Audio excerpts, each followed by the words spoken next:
Okay, Madam Chair, we are live on YouTube, but I'm just double checking on the interpreter. So just give me one more moment and we'll have this all situated and we'll get started.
Okay, good evening, everybody. If you need interpretation services from English to Spanish, please select the interpretation button at the bottom of your Zoom screen, then select Spanish. Committee members, in the event that we have public comment in Spanish, you will need to select the interpretation button at the bottom of your Zoom screen, then select English. Thank you. Amelia, if you don't mind repeating that for us, please. Thank you. Yes, buenas tardes. Va a haber interpretación al español hoy por la tarde. Para escuchar en español, asegúrense de oprimir en la parte inferior de la pantalla la opción para oír en español. Thank you all very much for being here at the Albuquerque Redistricting Committee meeting. We welcome members of the public on YouTube and who are here in the webinar room with us today. We have a published agenda that we are going to follow for this particular meeting. And I did want to say that our hearts go out to New Mexicans all over the state who are suffering from the wildfires, and New Mexico is kind of a tinderbox right now. And so we pray for those families who are suffering as a result. I would like to call the meeting to order, and I will ask members to look at the minutes from the May 4th meeting, and I'll give just a minute for everyone to look at those minutes, and then once that is done, I would entertain a motion to approve the minutes of the May 4th meeting. Madam Chair, I move for approval. Is there a second? Second. All in favor by voice vote, say aye. Aye. Aye. Any opposed? The minutes are approved. We go to staff on item B for communications update. Julian, if you could give us an update on what's been done to get the word out to the public about this process. Thank you, Madam Chair. On the afternoon of Thursday, May 12th, our office sent out a press release with information on the committee and tonight's meeting, highlighting that the committee was wanting community input on communities of interest. We did receive some media coverage from at least one of the news television stations about tonight's meeting.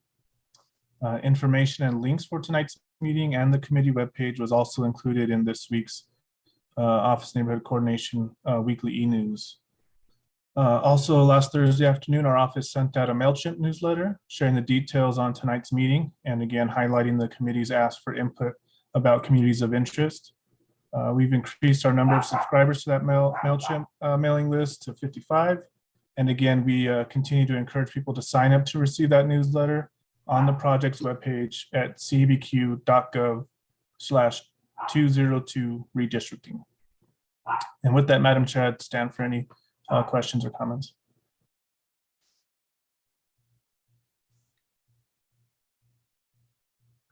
All right, hearing none, we'll move on to item C on our agenda, which is presentation of and discussion by the committee on communities of interest within their districts. Last meeting on May 4th, we asked committee members to come back to us to talk about communities of interest within specific districts so that we could inform this process for the that we are in the final stretch of. We have, after this meeting, 2 more meetings, June 8th and June 29th. And we need to send in our recommendations, and we'd like them to be informed by what our constituents are telling us about communities of interest within each one of the districts. I believe that what we have decided to do for this particular agenda item is to allow representatives, both the member and the alternate from each district, to weigh in on this particular agenda item on communities of interest within their district.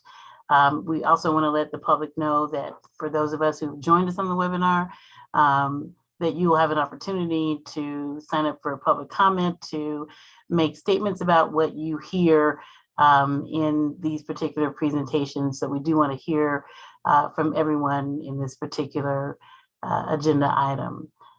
So with that, we will, and I believe that we said that we would give up to 5 minutes per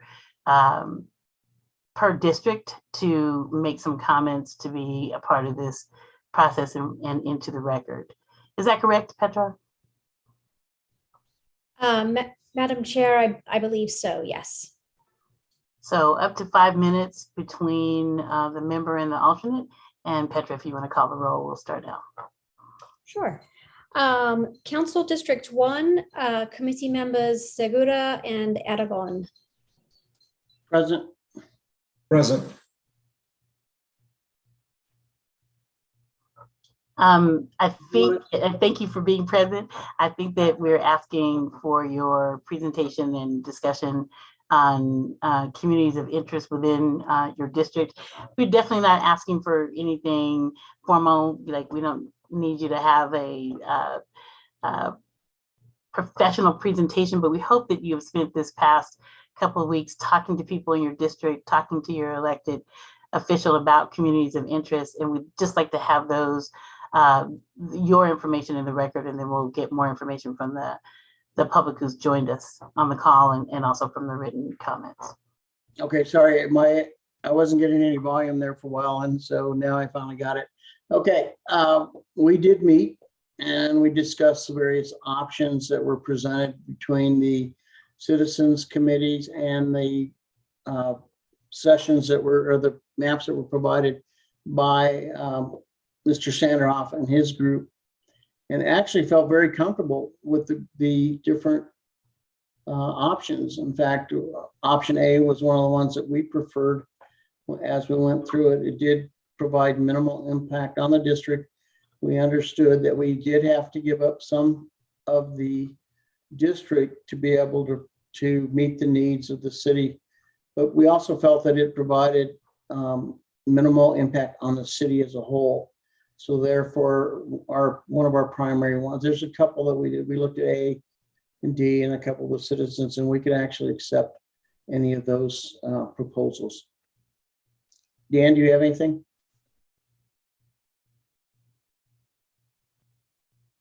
Member Segura, this is Dan Erga, Madam Chair. I'm not sure if that he answered your question exactly about defining communities of interest in our district. So is that really what the question is, and that's what you want us to talk about?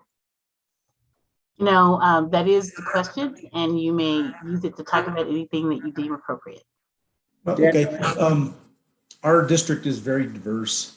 As you get to the south, things change a little bit as you roll to the north. So I'm not sure that we have like a core community that because it's very diverse. When you're in the middle of Taylor Ranch, I'm not sure that that would meet the qualifications of what we're asking for, or the not the qualifications, but the definition. So I'll just say that our district is extremely diverse, and it's well representative with all classes.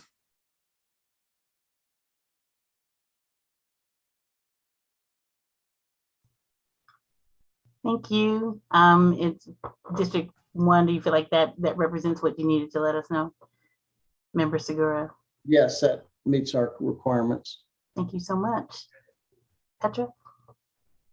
District 2, committee members Romero and Baca.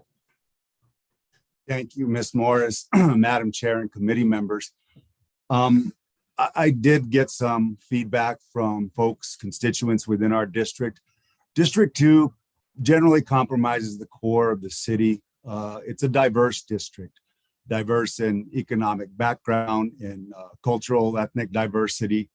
There are neighborhoods such as the one I'm going to speak of and have the most familiarity with, like Barelas, Martinez Town, your historical sort of designated neighborhoods such as Spruce Park.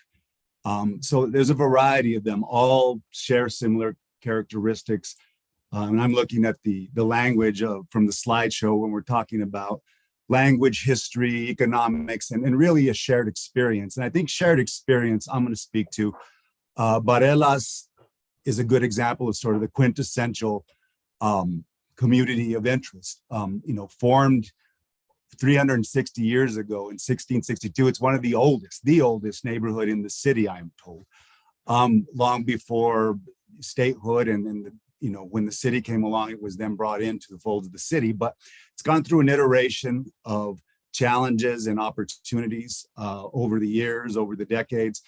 But the one thing that bears out is sort of an unshakable sort of identity of a community, really is, and it's battle tested.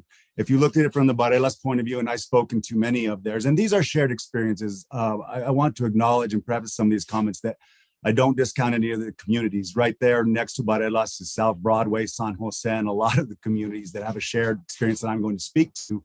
But it's one of marginalization, they feel, neglect, and divestment. So this is a timely issue as this redistricting process comes up, because many of these maps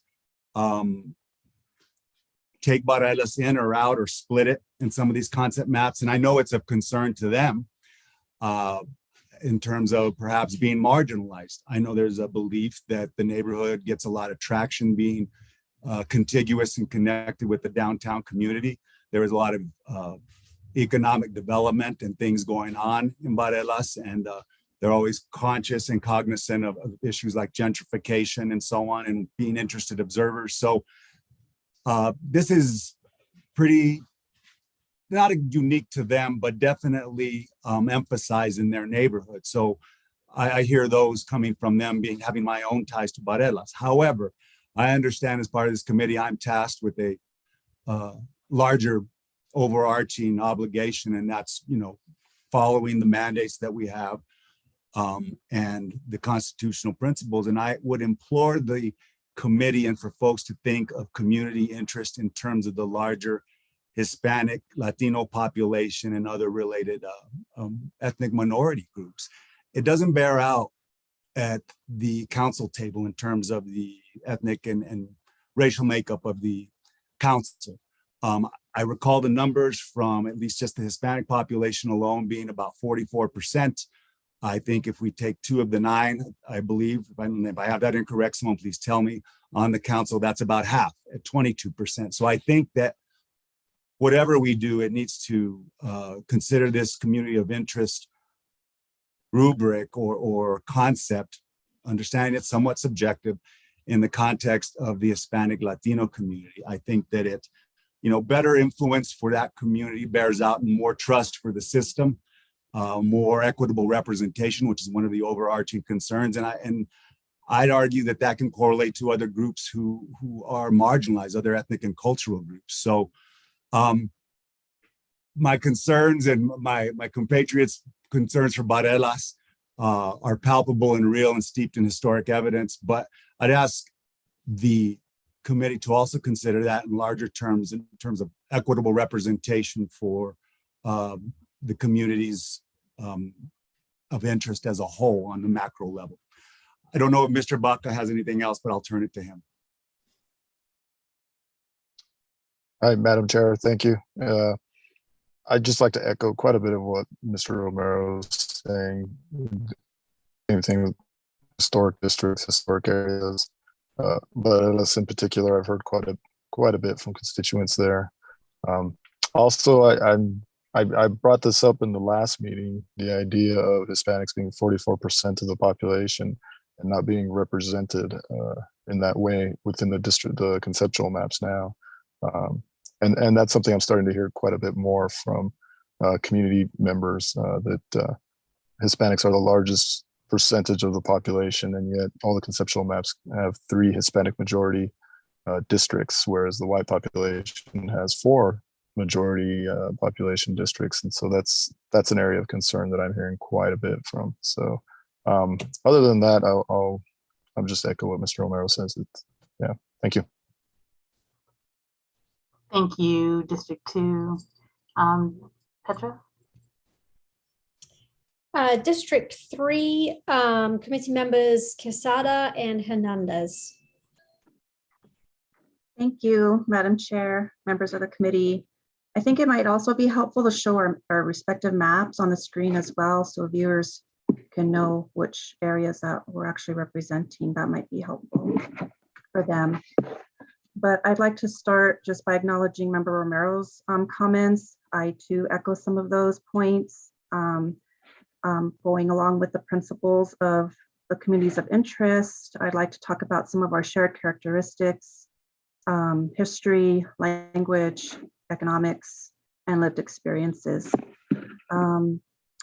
District 3 is comprised of the neighborhoods in the southwest quadrant of the city. We have distinct differences, as I've mentioned in past meetings. I tend to look at the boundaries as the freeway, I-40, and the river. So approximately 80% of the population are people of color who reside south of our I-40 and west of the river.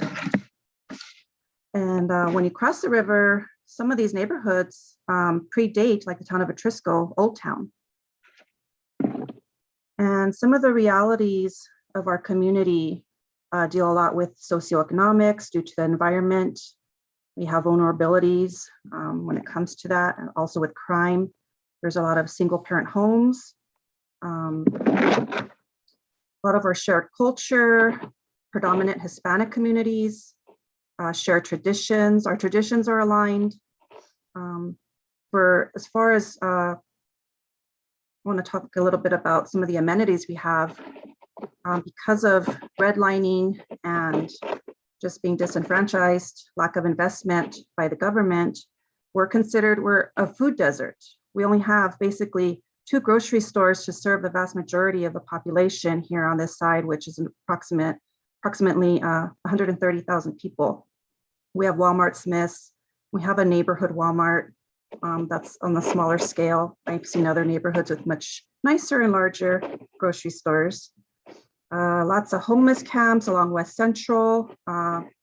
City's doing a good job of moving them along, but it's still an issue. I know these are issues that other neighborhoods are experiencing as well. Like I said, we've been historically disenfranchised and redlined due to lack of investment by government. Our schools are overcrowded, and we have some of the lowest graduation rates. They're getting better, but they're still some of the lowest. And I'll end my points with that. I'd like to turn it over to my alternate, Luis Hernandez, so he can kind of name off some of the neighborhoods that I'm talking about. Some of these neighborhoods are represented by the Southwest Alliance of Neighbors. You may also know them as SWAN. Luis, you have the floor. Thank you, Charisse, Madam Chair. My name is Member Luis Hernandez, and I've been a resident here in the district, off and on for the majority of my life, right? And at the end of the day, what we're looking at is a representation of the areas, right? And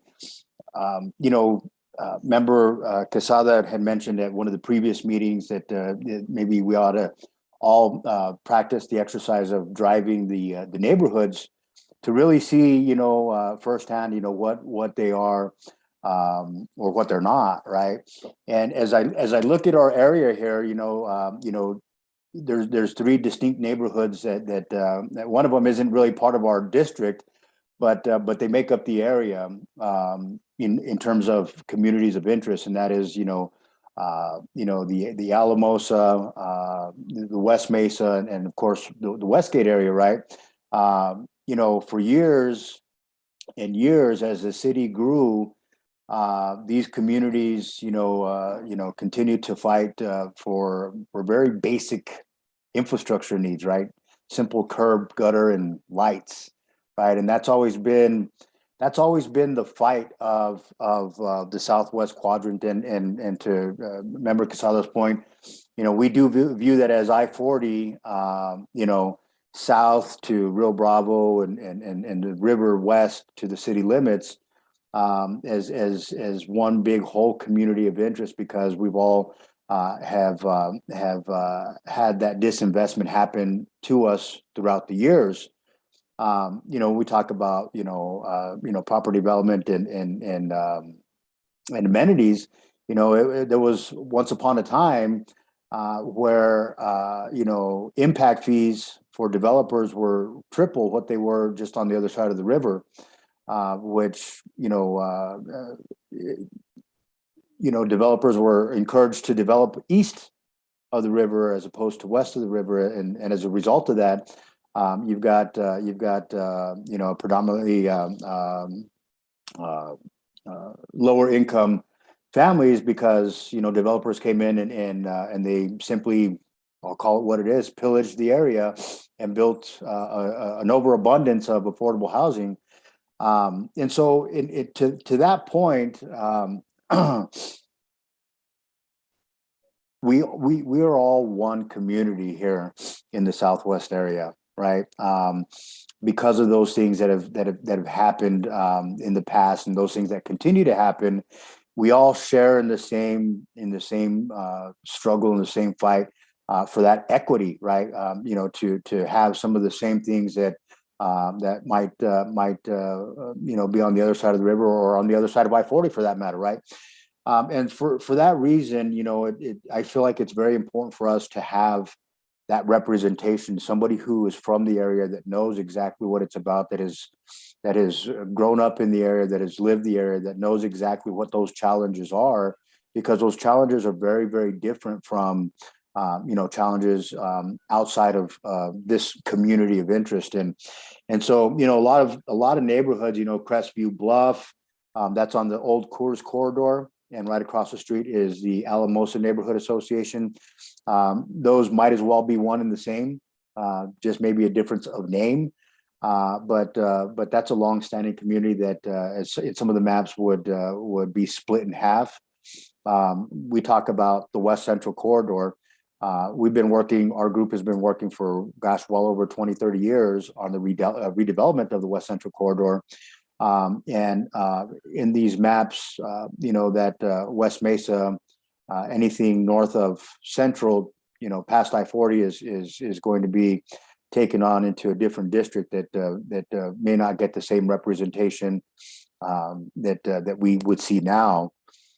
In our efforts in really trying to work to spur that economic development in the area, for that economic impact to the entire Southwest corridor. And so, there are several other neighborhood associations. I apologize for not mentioning them all, but they are all of the same mindset that we've got to do better for our area, and we really have to change the narrative of how things have played out previously, and really create a better future for all the constituents in the area. And for that reason, I feel pretty strongly that needs to be taken into consideration when we look at these redistricting models, and really putting forth an effort to keep these communities of interest intact. And so I'll leave with that, but I feel pretty strongly about that. Thank you, Luis. With that, I'd also like to add that we are also in favor of concept A, and with the citizen maps that kind of mirror that as well. And one point I left out, and I can't leave this out, we have more than our fair share of public housing. I just wanted to make that point. Thank you. Thank you, Madam Chair. Thank you, District 3, Member Quesada and Alternate Hernandez. Petra? District 4 members Reynolds and Latham. Thank you, Madam Chair. I'm not going to sugarcoat this. I spent a lot of time precursor to this. And first, I want to thank Julian for all of the tools that were provided from the city for us to be able to send out to our districts and also our neighborhood associations. So I took a lot of that. I created an email blast. I sent it out to all of the District 4 coalition that I have within our listserv. Then I went to the neighborhood association with the city and got their list of neighborhood associations. I did send that out, and I sent it out a few times, and I only got one response, and that was where our district is really concerned about the IDO that was at City Council. So they said they would get back to me, but they did not get back to me. So at this point, I did send it out, but I have nothing else to share other than leaving it open for them to contact me, get back with me on all of the things that we sent out, because I would like to have them engaged to get their voice, but I did not hear anything. So I'm going to ask for Rebecca for her intake on that as well. Thank you. The only feedback that I received with regards to community interest groups are that within District 4, there is a large segment of population of Indian Americans and West Asian in the northeastern parts of District 4, but I don't think there are any concept maps that threaten to break that population or that community of interest up. But that's the only feedback I received.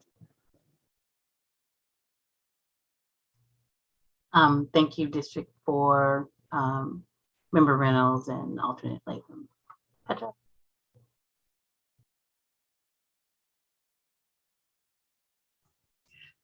So I don't believe have anybody from District 5. Can't see committee member Robert Aragon unless I've missed him.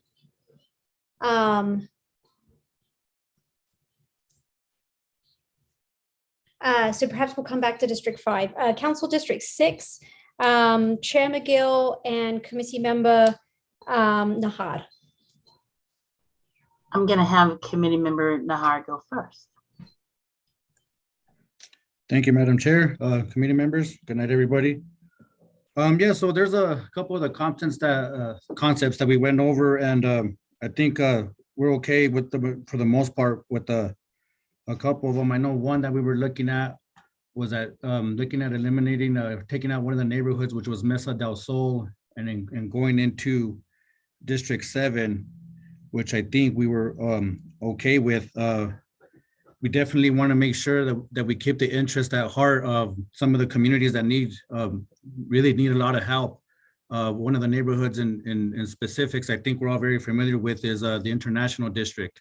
If anybody just takes a drive down, Central from San Mateo East headed to Wyoming, you can see the need that they have for that neighborhood, and neighborhood infrastructure and reinvestment. I know they just got done doing a library there, which was great, and it's going to help out quite a bit. Keeping the minorities and the Hispanics and the Blacks in mind, I think in this district as well, is something that's very important, and them being able to have a voice and not being outdone or outvoted in this district. But I think some of these concepts that we were looking with, we're definitely great with. District, like I said, International District is something that really needs a lot of upkeeping.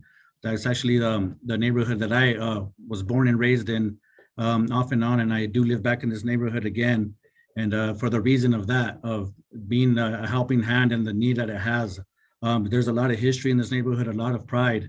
And we want to definitely keep the rich history a part of it and make sure that we have a well representation. We're doing this redistricting. But that being said, I will go ahead and hand it over to Madam Chair Catherine. Thank you.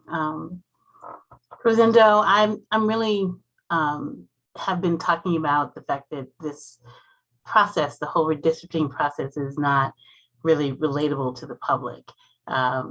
Member Reynolds talking about, doing his due diligence, and I just want to let you know that you win for the most effort in terms of getting information out there, and people are not responding. And why are people not responding?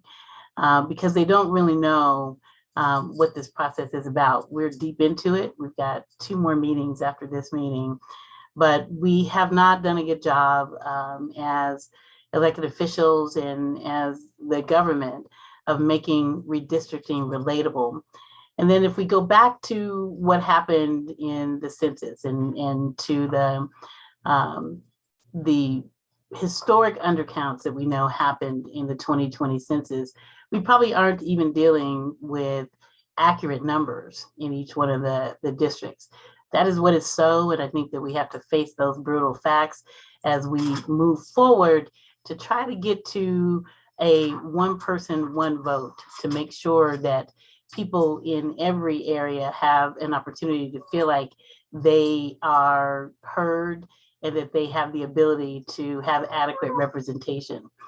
In District 6, we have Nob Hill, we have the Parkland Hills, Elder Homestead, and the International District, and there's a lot of divergent views within the district, and it feels like it does, like in terms of the whole city, that there's a them versus us. I live on the Parkland Hills side, and I work on the other side of San Mateo in the International District on Ortiz, that often is considered to be a blighted area, the war zone. And I'm just going to read this definition of a community of interest. A community of interest is a neighborhood, community, or group of people who have common policy concerns. And I think that's really interesting when we talk about common policy concerns, because depending on socioeconomic status, it seems the policy concerns change. If we're talking about people who are experiencing homelessness, as opposed to people who are saying, we don't want those individuals in our neighborhood, and would benefit from being maintained in a single district.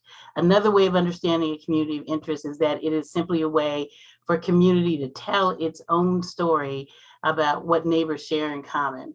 I don't think that we have gone far enough, and this process hasn't been very contentious, because I think we haven't had those courageous conversations to tell the real truth about the fact that this redistricting process is more than just about drawing new lines or keeping lines the same. It's easy for us to keep them the same, and it may be a little bit more difficult for us to say, look, we got to make some radical changes, because we are actually trying to get to 1 person, 1 vote. I, like Rosendo, have lived in this area for a very long time, but I care about the entire city. And what I would like us to do is to take another look at perhaps not just perpetuating the status quo, and looking at, as I've asked in the past, those minority voting rights and how we might improve upon that, and to be really clear that the current representation of the council does not reflect the city, that redistricting may give us an opportunity to get closer to adequate representation so that we do get 1 person, 1 vote, and just acknowledging that we are not there yet. That's what I have.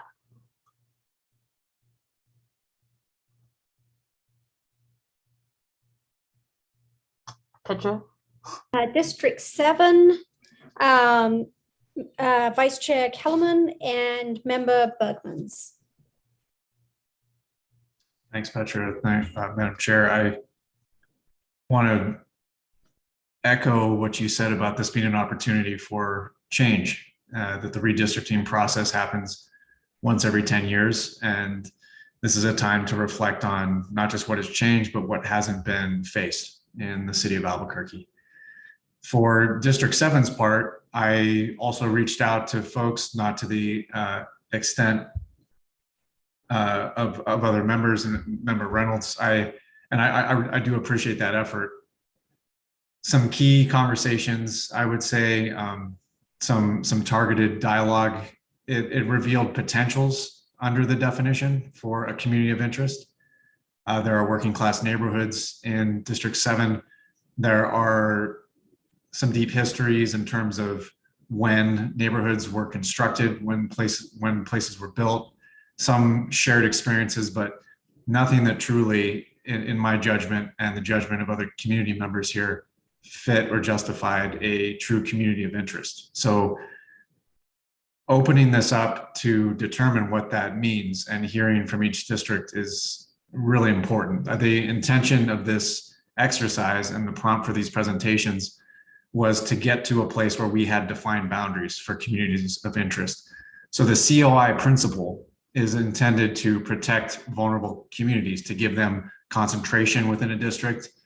And in my view, that is what this exercise, it's a big first step towards that, to understanding not just where those communities are, but distinctly what precincts fit into those communities and which ones do not.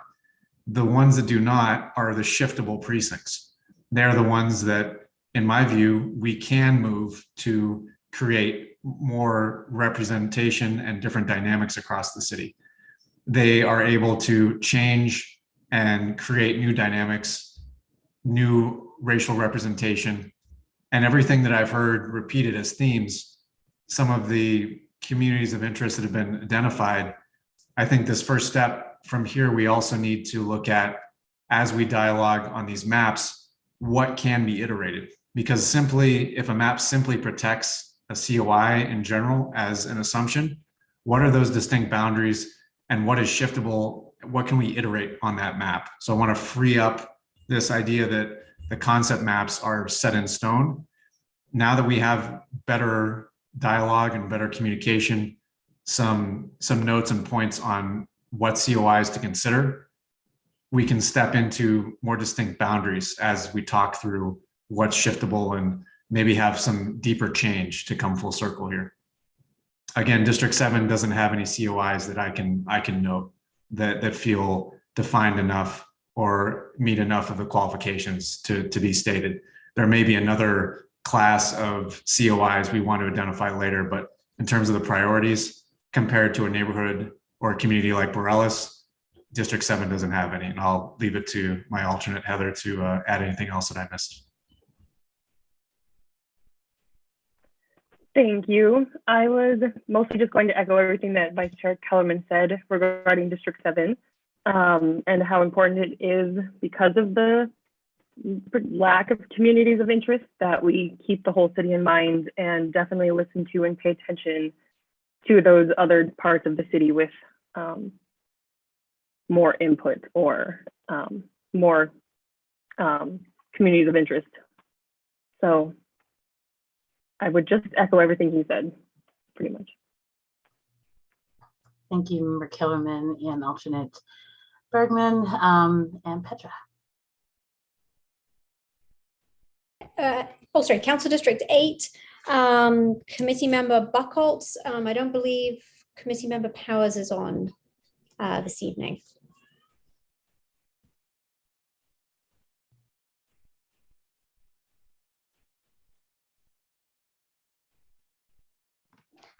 Am I still muted? Nope, we can hear you. Good. I'm sorry about that. I started to speak and the screen came on and said nobody can hear you. David Buchholz from District 8. Mr. Powers is not with us today. He's out of state and asked that I share our views together. I'll try to be as open and frank as I can be, noting to begin with that my sense is that District 8 is disadvantaged by its advantages in this debate. Most of my comments have been made in earlier meetings. I have not done the work that Mr. Reynolds has. I applaud him and feel badly for the lack of his result, but I have visited with selected constituents, elected officials, others in our area. I think it's fair to say that the district is more prosperous and more homogeneous than the other districts in the city. It's a relatively new district in the sense that if you go back and look at the 1960 boundaries, which is sort of a planning tool that's been used in the city for many years. We are outside of the 1960 boundaries, but at the same time, we're not a place that has dynamic change. I think that there was a lot of development in the area in 70s into the 80s and maybe 1990s early, but not much change since that time. Having said all that, I believe there is a community of interest within the District 8 that's fairly readily identifiable, but it is not a community of interest that suffers from the same disadvantages that we see in the other districts. I mean, people in the district have the same concerns about prosperity and crime and the operation of the city relative to their needs. But let's be fair, those issues may not be as compelling on a personal basis as much in this district as in others. That said, I think that the district nevertheless feels that it is entitled to representation in the council. That the map that we saw last week, which if I remember last time, which I remember was voted down in an 8-1 vote and seemed to sort of take District 8 and make it go away, it would not be an acceptable map to my constituents. And as a result, I think the favored map is the Section A map, as some of my West Side colleagues have made. And those are the maps that would make as little change as necessary to the district. I believe that's my constituents' interests. I believe that I speak for them, but I don't mean to say that I'm tone deaf and that I don't hear the real legitimate concerns of the other representatives here and the needs of their constituents to do what they can to make sure that their voices are heard.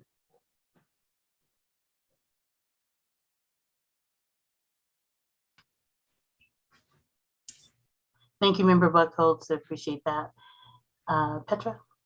Madam Chair, I noted that Committee Member Robert Aragon is available. And so if it's okay, if we could jump back to District 5 before we go to District 9. Let us do it. Thank you, Madam Chair. Thank you for the courtesy. I apologize to the members for being late.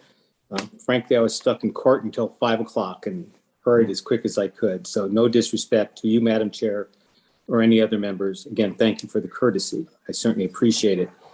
District 5 is unique because District 5, and I've talked to elected officials and other community leaders in the neighborhood who call themselves West Siders. And if you've been on the Albuquerque West Side, as I have all my life, when we say we're West Siders, that is a badge of pride and honor because we have seen our neighborhood, our community grow by leaps and bounds since the 70s. And certainly we have taken pride in how it's developed and taken pride in the schools that have been built, the community that has been established with, I like to call it the Taylor Ranch Neighborhood Association, but the West Side associations that meet regularly in the Taylor Ranch area. Sadly, we do recognize that because we are the growing district in the city, that the southern part of our district is going to be separated. And we understand that just because of the dynamic of the population growth, we do recognize that.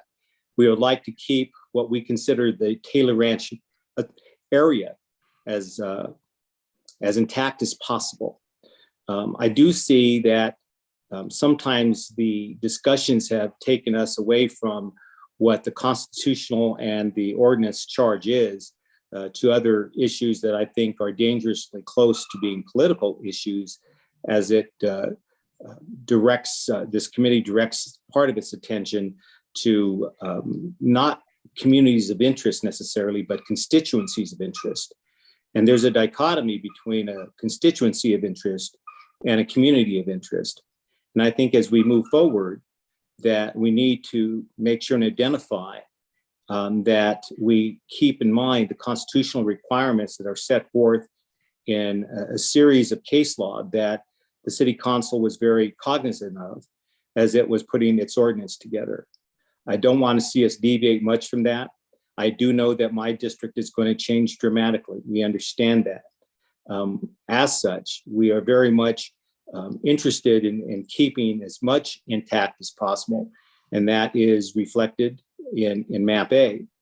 And the map A continues to be the map of preference for folks in the west side because it mitigates, if you would, it mitigates the dramatic change, not only to our district, and we're losing a good chunk of our district, our community, our Taylor Ranch West Side community, we're losing that.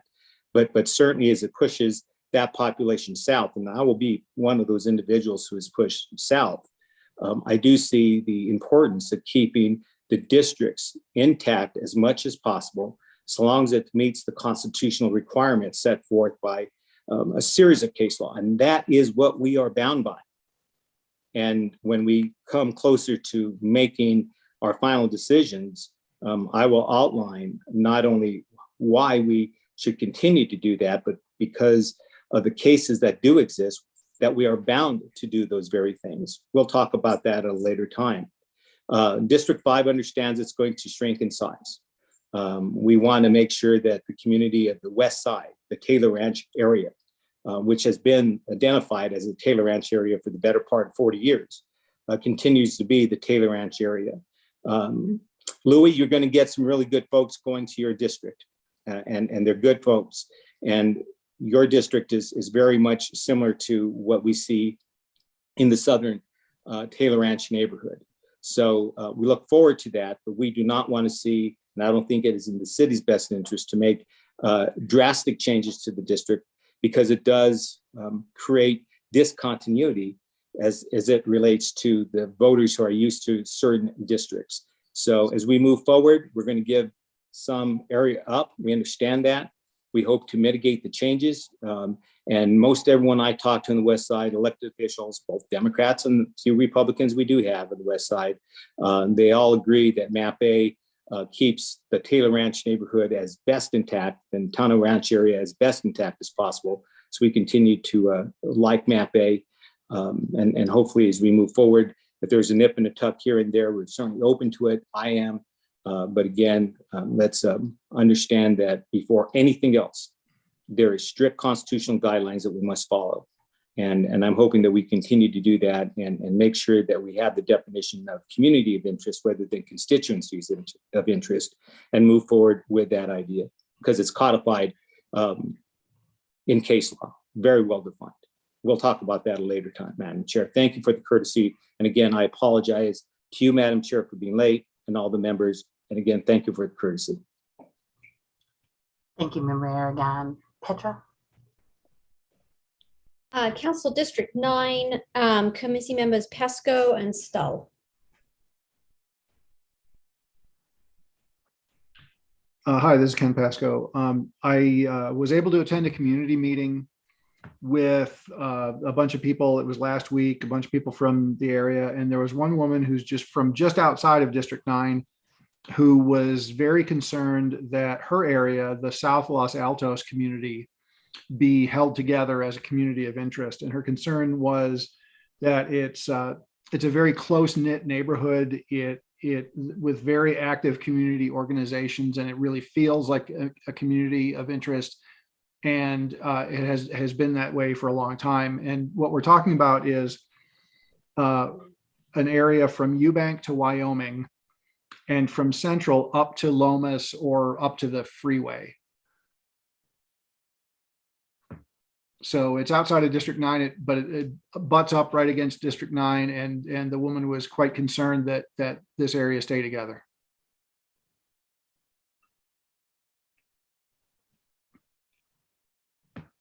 And that's the feedback I got from that group. They were really interested in the redistricting process, but that was the only community of interest that was identified out of that group. That's all I have. Thank you very much. Do we have any other members from District 9 or yes?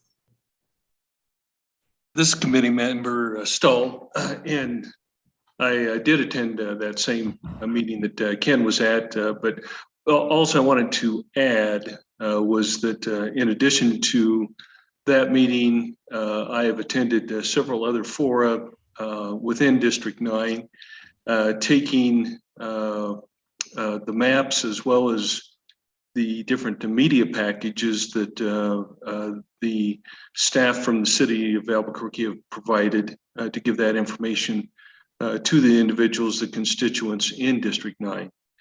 And I would say uniformly, the feedback that I've gotten, one, that they did appreciate the media packages that I have provided, but uniformly, the feedback that I have gotten is that those individuals preferred option A also, as we've heard from so many of the other members of the committee tonight. That's all I have to add. Thank you very much. I think we got everyone correct, Petra? Madam Chair, yes, that's correct. Thank you, members, for that really interesting conversation. I am getting text messages from people who are listening in saying that this was a really good education about the districts in the city. And so that makes me feel really good that we are giving some good information to individuals. I do want to go on to the next part of this meeting, which is item D is the committee discussion on map submitted in Districtor in the written public comments. And I'm going to ask Vice Chair Kellerman to do the both this piece and also to work on public comment. Public comment will come up next after this, talking about what's in Districtor. And we do want to remind individuals if you are interested in commenting, and we want everybody to comment in the, for those who are in the room, but you must have your camera on and we must have your full name first and last. So with that, Vice Chair Kellerman, would you? Madam Chair, thank you. I'm going to ask either Petra or Julian to bring up the redistrictor submitted maps, or if research and polling, if that can be better coordinated. I believe there were 3 maps that were submitted. And then there's also some public comment suggestions when we get to that part. I'll read in the written comments. So as defined on the agenda, this is also a time for committee discussion on these maps that have been submitted. Since the last time we met, there are 3 maps, one titled the Davis-Feeble-Corn map, one called Historic COI or Communities of Interest, and then a new one just recently, the Tanawon area. And excuse me, there's actually a 4th map back on the 11th from Team Pokemon, which was a revised submission from a previous attempt. The other maps, I believe we have addressed, and I believe if there's any, so correct me if I'm wrong, any committee members who feel the need, we need to discuss those. I believe we've added 2 citizen maps to the webpage, and the 4 new maps are the ones we want to consider now. So I'd like to open it up to the members of the committee.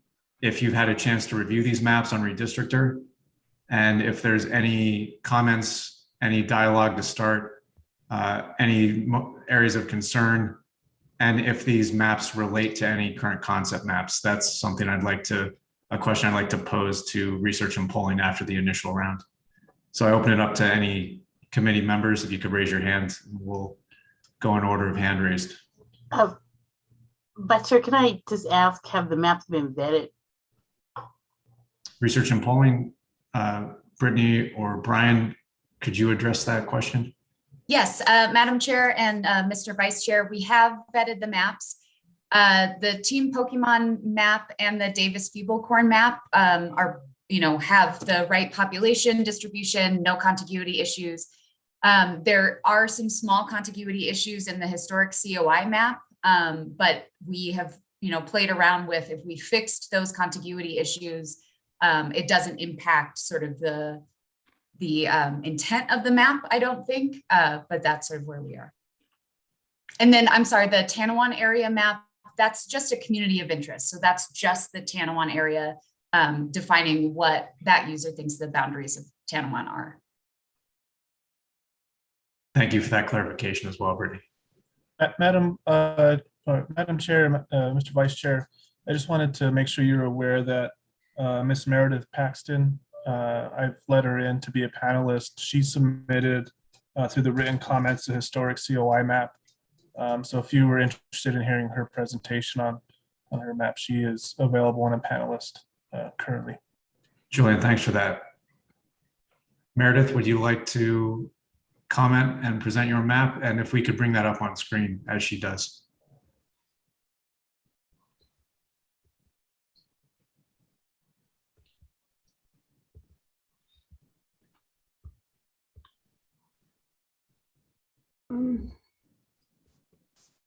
Meredith, are you available? Yes, yeah, okay. I was just figuring out how to unmute myself and join the video.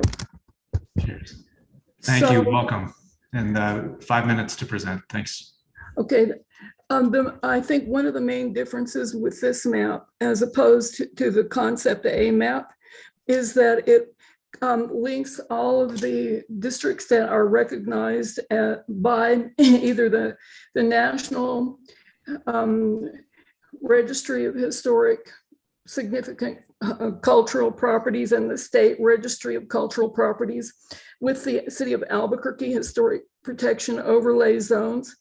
And I hope it includes Barelas too, because certainly that is a major historic neighborhood here in Albuquerque. I think it probably does, or maybe could be adjusted to do that. But it also, and the reason for doing that is because it seems like it would make sense to consider this unit. It has been described during the 2010 redistricting process as the part of Albuquerque that gives us a sense of who we are, where we came from, that it's a major, it links several communities of interest into one overarching community. And it also addresses a problem that I see with the general increasing density of neighborhoods east of the river as the general city grows to the west, which is that we keep having to increase more and more density within the districts east of the river, or else start moving some of the districts so that they have access to the population across the river. So that is part of why we see that District 6 is moving toward the river, and also District 4 is generally moving in that direction. If the population density of the neighborhoods going east of the river keeps increasing, that means that there is shift in the value of the properties overall away from the structures to the land. And that makes the neighborhoods less desirable because there's less motivation to maintain the neighborhoods. So those are the general concerns that this map reflects.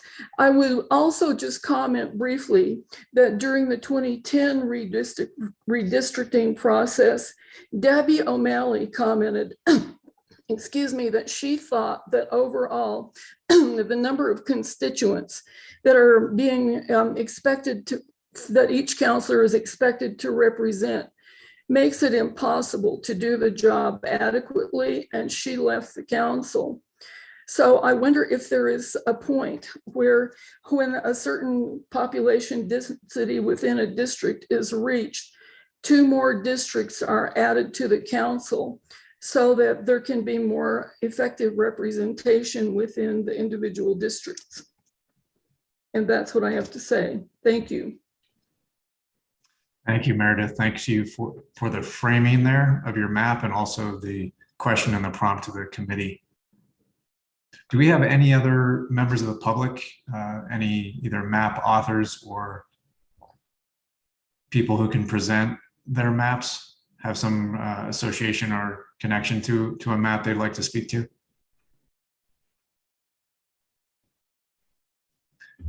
Mr. Vice Chair, it doesn't look like anyone's kind of raising their hand as an attendee, and Ms. Meredith Paxton was the only name that I recognize from her written comments. Thank you, Julia. I'd like to open it up now again to the committee. If there's any discussion, any points to be raised. Member Quesada, I see you have your hand raised. The floor is yours. you predict what my question will be? Can we please zoom into District 3 so I can get a better look at the map? And Mr. Vice Chair and Member Quezada, just in the historic COI map or in all of the maps? In the map that was just presented. Thank you, yes. So if it's okay, I can speak a little bit to District 3 or the map as a whole. What happens with District 3 is it's staying south of Central, and I can turn on the current districts. Staying south of Central, what does happen in this map is that District 2 comes and crosses the river north of Central, as we see in many of Research and Polling's conceptual maps, but also south of Central. So what ends up happening is just north of Sunset Gardens and east of Old Coors, District 2 comes and takes that piece of the Crestview neighborhood. And then just while we're here, if I may, Mr. Vice Chair, this is where the contiguity issue is. So these two pieces have that road contiguity that we've talked about before. This piece is actually contiguous with this piece here along Goff, I'm sorry, and this piece here is contiguous along Airway. So this would need to go into District 2 and this would need to go into District 6 to be contiguous. Thank you, Brittany. Member Quesada. Thank you, Ms. Paz, Member Chair, members. This map concerns me. I know Crestview Bluff is one of the neighborhoods that spoke in public comment a couple meetings prior. There's major concerns about splitting up that neighborhood. As Ms. McComb mentioned, you know, this community has worked, they're members of SWAN, Southwest Alliance of Neighbors. They're a strong neighborhood association, and to split them up would just be detrimental to the community. I would consider that a community of interest. You know, a lot of these neighborhoods, you know, a lot of our immigrant families live in this side of town as well. If we have representation from across the river, you know, I just feel that we're not going to be represented wholly as we should as a whole. And those are some of my areas of concern. Just not a fan of breaking up Crestview Bluff. I'd like to at least at minimum keep that area Old Coors West intact. Thank you. Thank you, Member Quesada. We'll move on to Member Buckholz. I had a couple of other questions. If we could go back to the first to the presentation page. I don't know that we looked at, if I was listening, I wasn't listening carefully enough to commentary about the Davis Feivelkorn map. I'm assuming that that is Councilor Davis and Councilor Feivelkorn. And you know, if someone knows more about that and where that map sits regarding the rest of our plans, I guess I'd like to hear that in the same way we heard Ms. Paxton present her presentation. Thank you, Member Buckholz. Brittany, could you speak to this map? I'm, as a representative for District 7, I do know this drastically changes our boundaries. Yes, and thank you, Mr. Vice Chair and Member Buckholz. I'm not sure that this is coming from Councilors Davis and Feivelkorn. I think, and as I'll explain in just a second, it really only affects District 6 and District 7, which are Davis and Feivelkorn's districts. And so I wonder if they just titled it that way. But we didn't get any sort of written comments, so I can't say for sure, but I will talk about what this map does. Okay, so we don't quite know, excuse me, just saying, we don't quite know where it's come from. That's correct. Okay, keep going. I'm sorry to interrupt. No worries, thank you.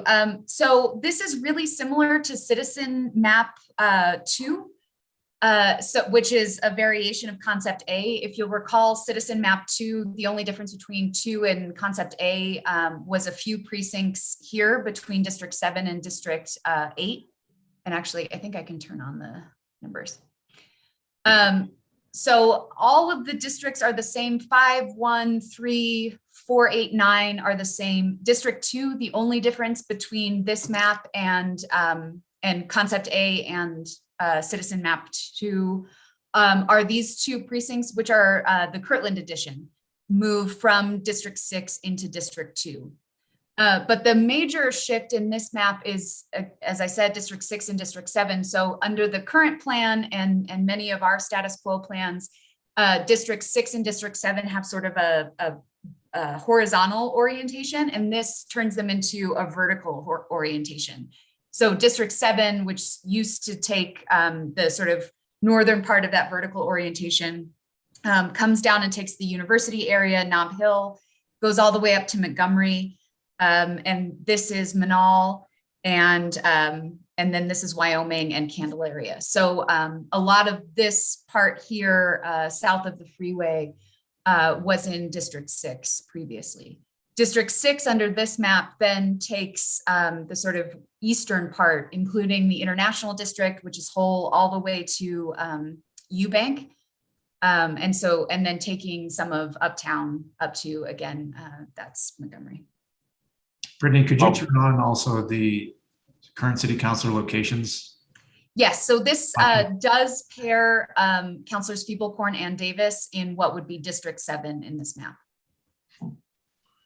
Okay, it's probably premature, and I don't want to put anybody on the spot, but at some point before we made final decisions on this, if it's appropriate, it would be good to know where it came from. And also if the representatives of District 7 and 6 would have any comments, because it seems to be doing a lot of work in their districts, while the rest of us probably don't have an individual interest based on our district location on this. It just, I think that information at some point in time might be useful if we have to take further action on this. And then my other question, unrelated to this altogether, is I'd just like to take a look, since it is my district, at whatever this Tanawin area piece is, to try to see what's being told. And if anybody has any history on this, it did not come from me, and I don't know where it has come from. But if anybody has information on that, I would be happy to hear that and have that shared. So Mr. Vice Chair, I'd be happy to speak to that. Sure. Thanks, Brittany. Okay, Member Buchholz, so this is the Tanawin Community of Interest. We don't have any information that I'm aware of, unless sort of a last minute written comment came in since city staff sent those comments to us yesterday. Okay. But how they've defined Tanawin is this is Ventura on the east. Yeah. This here is, it's sort of an open space between the Tanawin Golf Course and this other neighborhood. Right. This is San Antonio, and it's actually the city limits. Right. Tramway and then Right. Academy. Okay, so my response is this: I live in that area, so to me it's fairly obvious. What they've done is have some reason to tell us that the classic Tanawin development, the old part being the part west of Eubank, and the newer part being the part east of Eubank, but all, if you will, behind walls and you know, with modern, relatively expensive housing, is considered a community of interest. Well, okay, to me, it doesn't present a great deal of information, but I'm from there. And I think for the rest of us, you should just know what this is a map of what the people who live up there consider as Tanawin. It puts together Old Tanawin and New Tanawin. There's probably walls around the entire section of what we're looking at, but doesn't present any controversy to me. It just seems to be reminding us that that's the place that's known as Tanawin. Thank you. Thank you, Member Buchholz. Yes, Mr. Vice Chair and Member Buchholz, I did take the liberty of sort of looking to see if any of the current conceptual plans under consideration split this. And the only one that does is Concept E, which splits, as you said, the west and east parts of Tanawin between District 4 and District 8 along Eubank. Thank you. I appreciate that. Thank you, Member Buchholz and Brittany.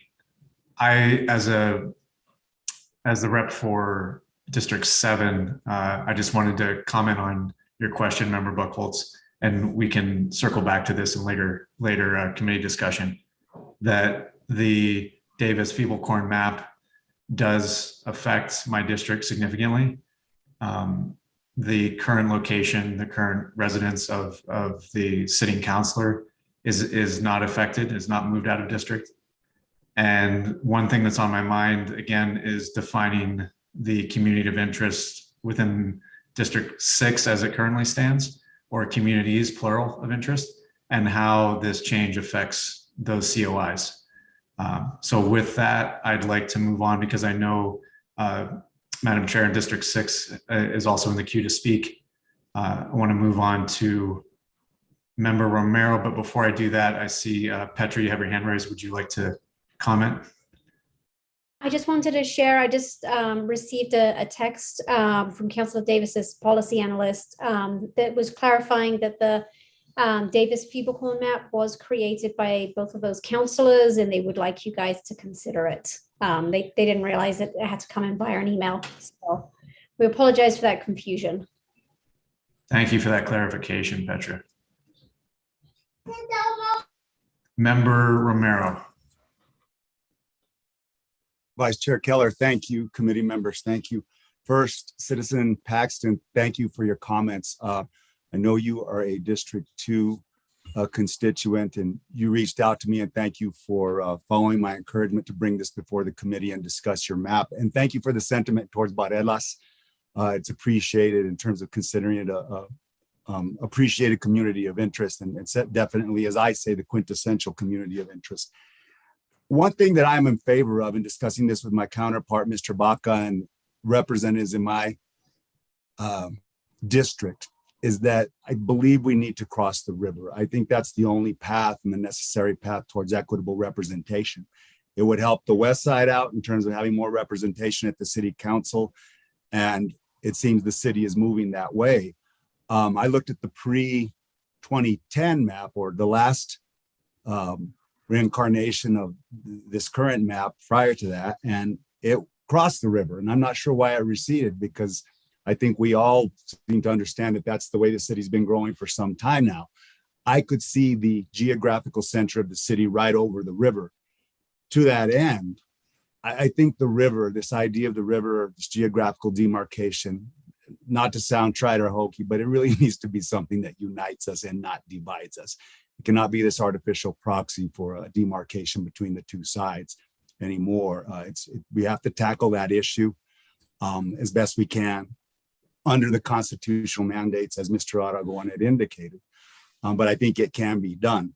It may be messy and it may lead to some awkward conversations, but if we are going to satisfy that overarching concern of equitable representation, one person, one vote, we have to cross the river. Now, I do think that that falls squarely upon one city councilor, for example, councilor in District 2, that would be burdensome to represent both. So that's also a consideration.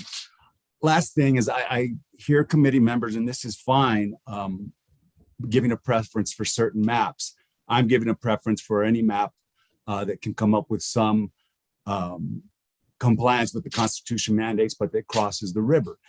I want to encourage the committee and the citizenry, to Chairman McGill's point, that this process got off to a slow start and therefore has been somewhat unrelatable to the general public.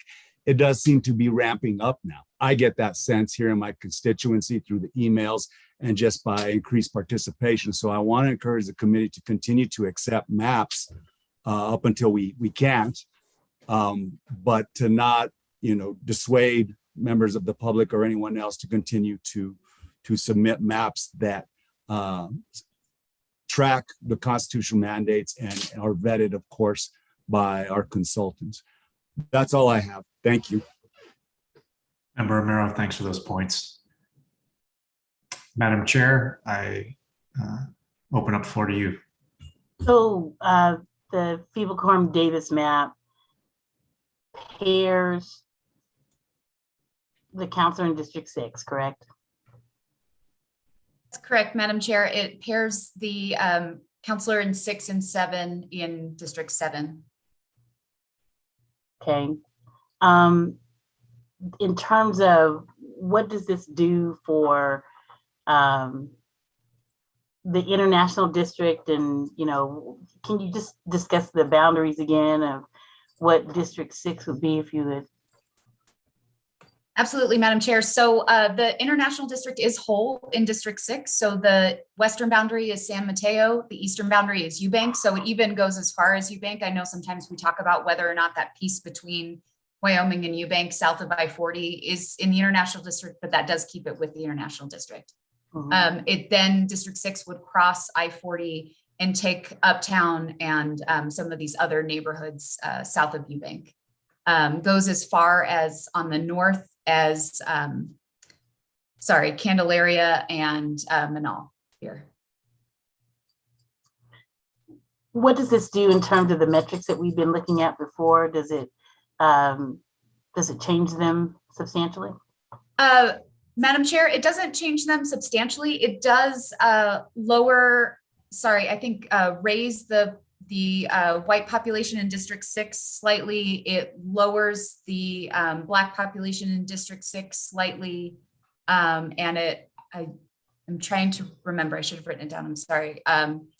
It also, I think, slightly lowers the Asian percentage in District 6. So I'm going to pull up, this is Citizen Map 2, which, as I said, I think is sort of the basis of this.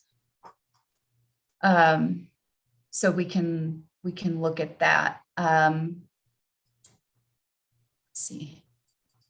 So District 6 under that Citizen Map 2 is 39.7% white, and under this plan is 37.8% white. It's concept D, I think, that gets the percentage white in District 6 the lowest, and this is sort of higher than that. What this does for District 7, so if we look at Citizen Map 2, the percent white is 49%, and the percent Hispanic, and again, these are adult numbers, 36 and 49. And in 7, the percent Hispanic is 33. So this is the Feeble-Corn-Davis map, and the percent white is 50.8 in District 7. So District 7 does get a little more, slightly more white under the map under consideration. Thank you. Thank you, Madam Chair. Are there any other committee members with points to contribute?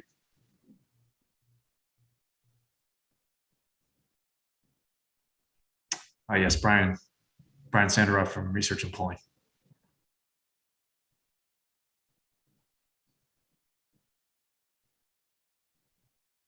Muted. Brian, would you like to make a comment? You might be on mute.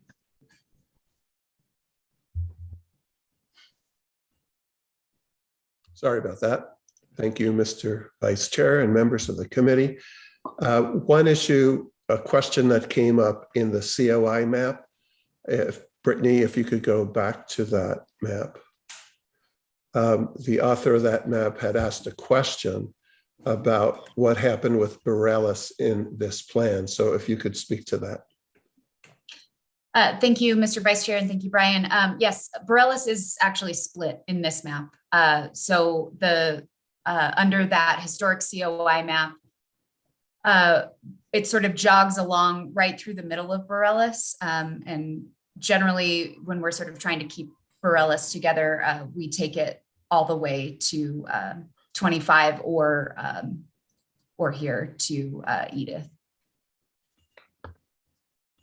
And I think, Mr. Vice Chair, Brittany, I think really, so Borellis starts around Cole, right?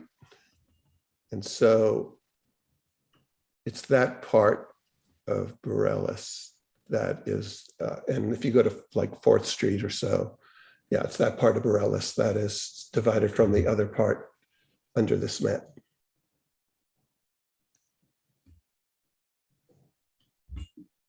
So I just wanted to point that out since that question was brought up. Brian, thanks for noting that. Brittany, thanks for zooming in and offering framing there. Member Romero, I saw you had your hand up. Did you have other comments? Just thank you, Mr. Sanderoff, for pointing that out. I could not tell that from the map, but this proposition has been discussed among the Borellis community members.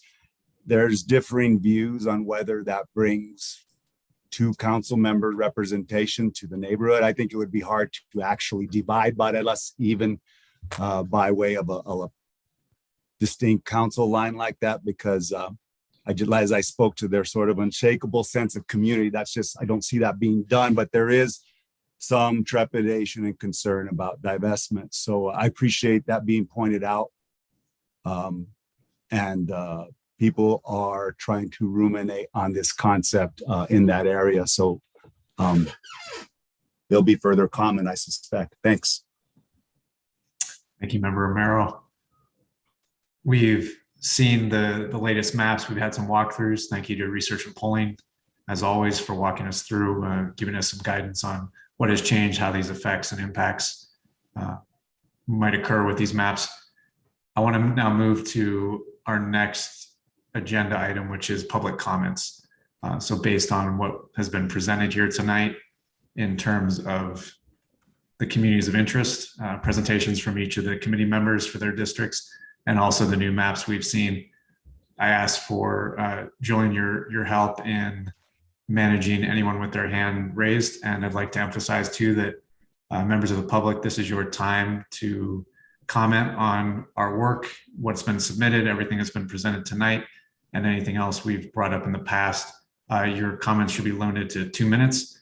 Julian, also, if you could help me manage that time if we have a significant amount of people, and just holding to 2 minutes as a time boundary. Mr. Vice Chair, definitely will do. I do see a couple members with their hands raised. I don't know if you want to. Yes. The committee first, and then we'll go to public comment. I see, Madam Chair, you have your hand raised. Did we want to read the written comments into the record? Yes, thanks for that reminder. I'm going to read those first, actually, before we jump into any raised hands. Thank you, Madam Chair. Member Buckholz. Yes, if it's appropriate, and if Ms. Paxton is still here, I have just a couple of questions for her. I think when we get to the public comment period, let's address that. We've closed that past agenda item. So if we could, if you don't mind, Member Buchholz, we'll leave that for public comments and you can jump in. That's fine. Thank you. Thank you, Member. For submitted written public comments, I'm going to read through those that have come in since our last meeting. This is from Vicky Estrada Bustillo. Has the committee looked at changes in ethnic groups, i.e. Hispanic, Black, Asian, Native Americans since last census, and then identified the number of districts that should increase as a result? From Joseph Friedman, Manal Boulevard is generally the existing boundary between districts 8 and 9, with one exception. 12 houses on the south side of Madre Drive Northeast, numbers 2300 to 2016, 2 houses on Tierra Montanosa Drive, numbers 13304 and 13316, are in District 9, despite being north of Manal. We would like to see these houses consolidated in District 8. Plans D and E would do that. The other 3 plans appear to continue the existing situation, although it is difficult to tell, given the thick lines separating the 2 districts. This could be resolved simply by making Manal the border between the 2 districts, at least east of Tramway. We have a second version, a second copy actually of that same comment from Joseph Friedman. I just want to note that. There's one emailed attachment, a letter that Petra Morris added. And this is from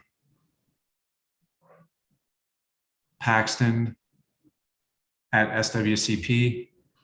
Dear Keith Romero, as a resident of Spruce Park neighborhood, I write you concerning the consideration of communities of interest during the current redistricting of the Albuquerque City Council.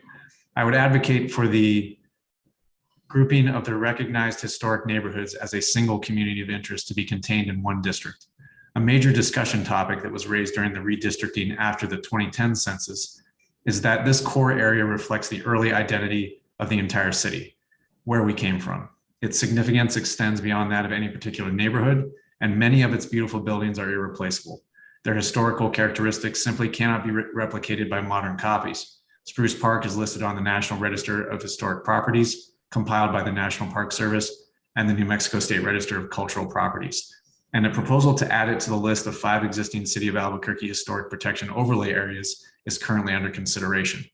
Please see attached maps of the proposed Spruce Park HPO and the 5 Albuquerque designated HPOs. It would seem that concept map E is the only redistricting option that unifies the entire group of historic communities of interest. Accordingly, I would ask that you support map E and that any adjustments to it be made to retain this entity. Should new concept maps be proposed, I would further request that inclusion of the full community of interest consisting of these recognized historic neighborhoods be necessary. I would welcome your views on this subject and would be pleased to provide any additional information that would be helpful to the redistricting committee. I would like to thank all of the members for your work towards this important decision. Sincerely, Meredith Paxton. And she attached a protection, Spruce Park Historic Protection Overlay, a proposed area.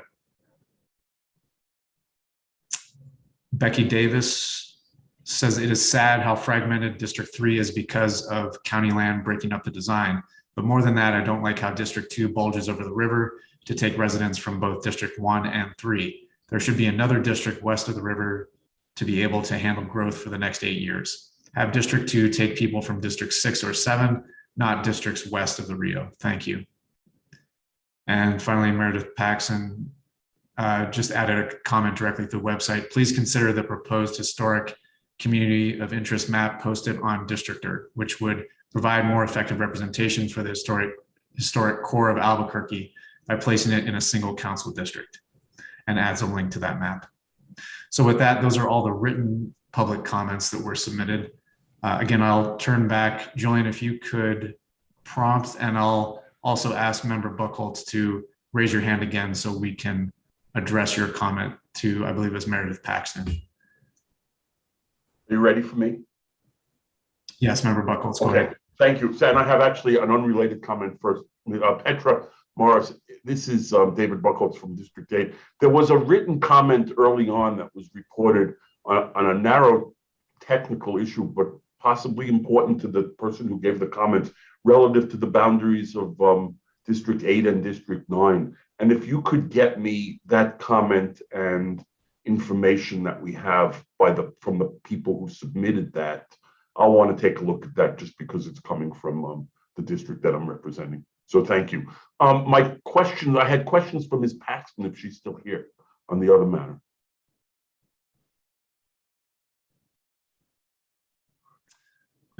Meredith Paxton, are you still available? Julian, could you? Mr. Vice Chair, yes, she's. Here I am. Yes, Ms. Paxton, thank you for your work. I listened to your presentation when you made this, but it didn't make the same impact on me as after I heard some of the commentary on the technical issues. And if you don't mind, this is not a question to be adversarial, but just out of curiosity, it sounded as though, at least in two places, the places described by Councilor Pena and the places described by the representatives of District 2 who are concerned about the Bareilles district, that there was potential controversy about the moving of those districts, of those sections away from places where they had been placed in other presentations. As I understood it, but please correct me if I'm wrong, I thought what you were doing was using some kind of a historic presentation, but one that may not have taken into account sort of the current sense of the citizens in those places about what their communities of interest are. If I'm wrong, please correct me.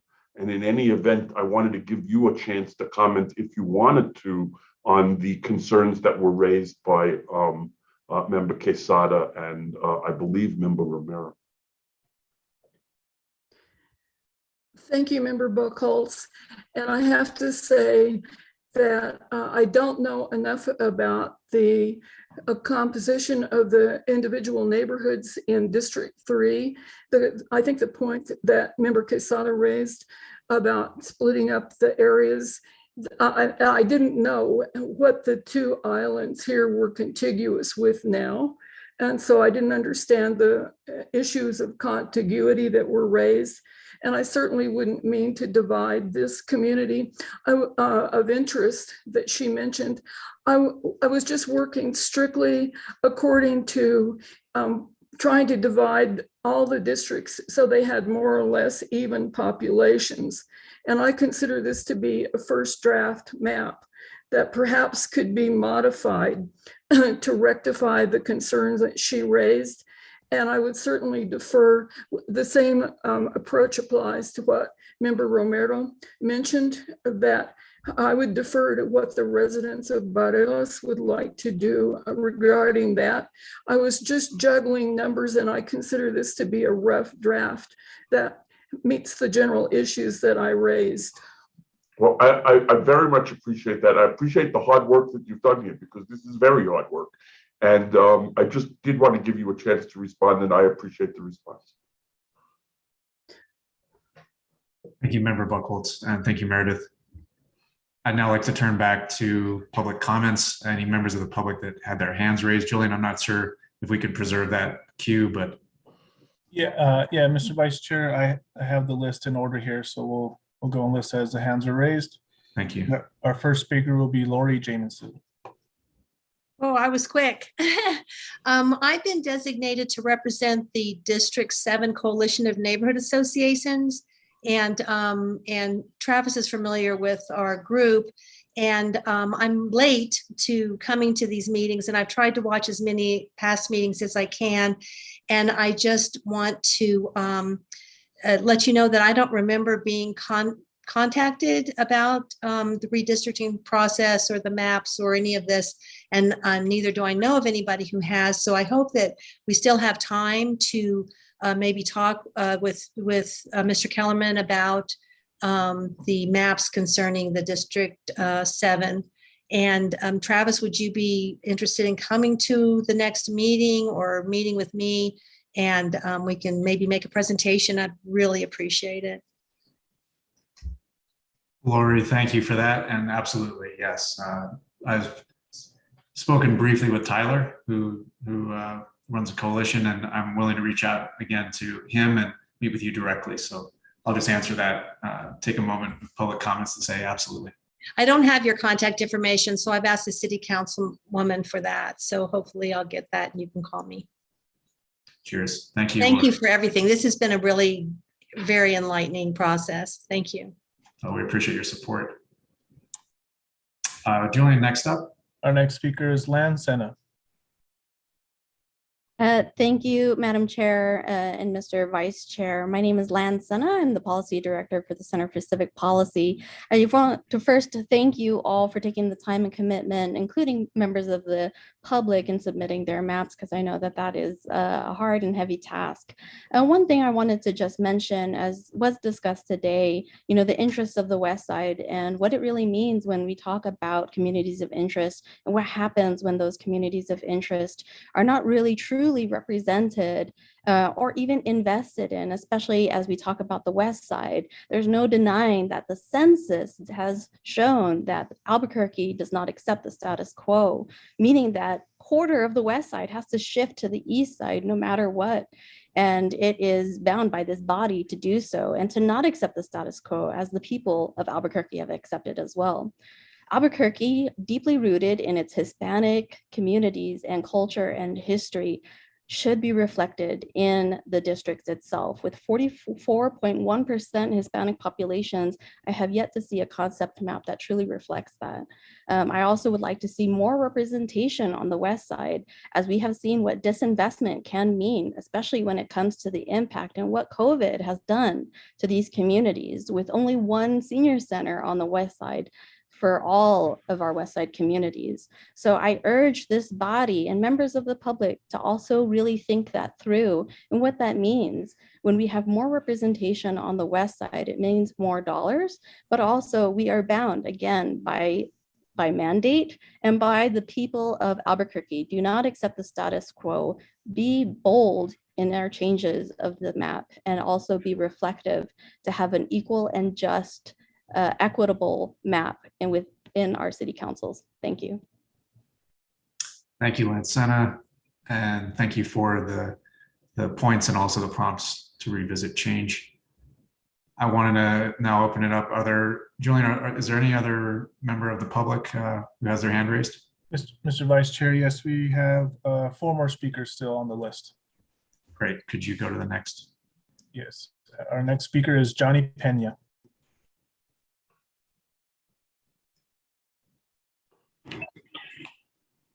Hi. Good.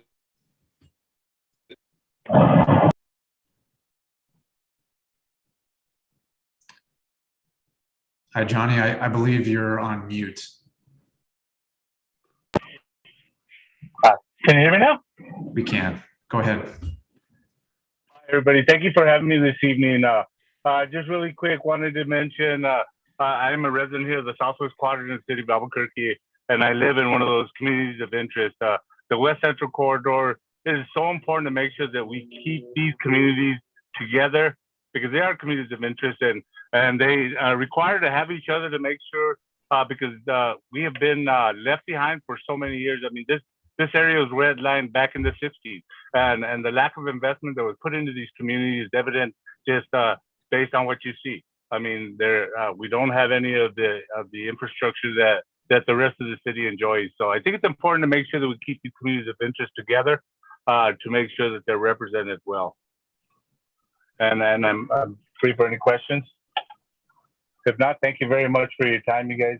I appreciate all the hard work you guys are doing. Thank you, Johnny Pena, for the points and the support. Julian, could you go to the next member of the public? Our next speaker is Maureen Scowron.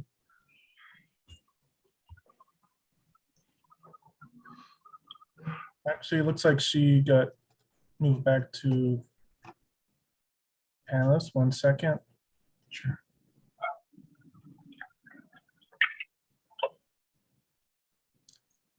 Okay, looks like Ms. Scowron is back in as a panelist. Ms. Scowron, please proceed with your comments.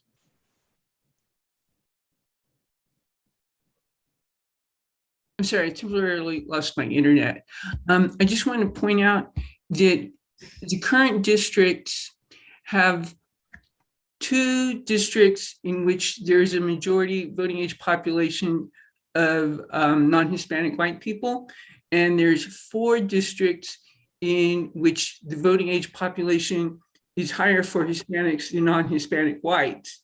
And so if there is a concern about giving Hispanics more voice, then I think it might be better served by making the difference between the Hispanic percentage and the non-Hispanic percentage, making that greater versus adding more districts. It might not be as effective as you think it is, because we already have the lopsided, somewhat different districts, which are not electing Hispanic populations. All right, thank you for those points. Julian, could we move to the next member of the public? Our next speaker is Althea May Atherton. Yes, thank you, Althea. Madam Chair, Vice Chair, members of the committee, thank you very much for having me for public comment. I thought I had submitted a written comment before the deadline that was on behalf of the Victory Hills Neighborhood Association, and I'm also a member of the District 6 Coalition. I am concerned about wanting, similar to Lori's public comment about notification for the neighborhood associations. I'm concerned about which of these maps would intersect with an existing recognized neighborhood association. And I wanted to make sure that anyone whose neighborhood association is bisected has been contacted through their official member about this process, about the 3 remaining maps. And that would be great. Thank you. Thank you, Althea. Thanks for the prompts on communication. And sorry that your written comment didn't get through. I think there's a cutoff there, and so maybe it will appear for the next meeting. Petra or Julian, do you have any comment or insight as to why that comment may not have been included? Yeah, Mr. It was an hour before the deadline, so it was pretty close. And Mr. Vice Chair, looking through my emails now, it looks like it did not come through, but after this meeting, I will look on the back end of our website. Okay, thank you. And I'll check my email notifications. Yeah. Yeah, it may have just gotten kind of lost in the ether of the internet, but. Okay, there is a shapefile. I had attached a shapefile to it that you can find actually on the City of Albuquerque website that has their GIS data page that has the existing outlines of the neighborhood association. So I threw that on there to help with data and polling to throw together that information for us. Thank you. Thank you. I will look on the back end of our website to see if it's back there. Thank you, Althea, and thank you, Julian. We have one more speaker, and just a reminder for attendees, if you do want to speak, please raise your hand. So our next speaker will be from El Centro. And if you don't mind just identifying yourself, please. Thank you. Yes, hi, my name is Rosalinda Dorado. I'm with El Centro de Igualdad de Derechos. Hi, everyone, and thank you to all the members of the committee.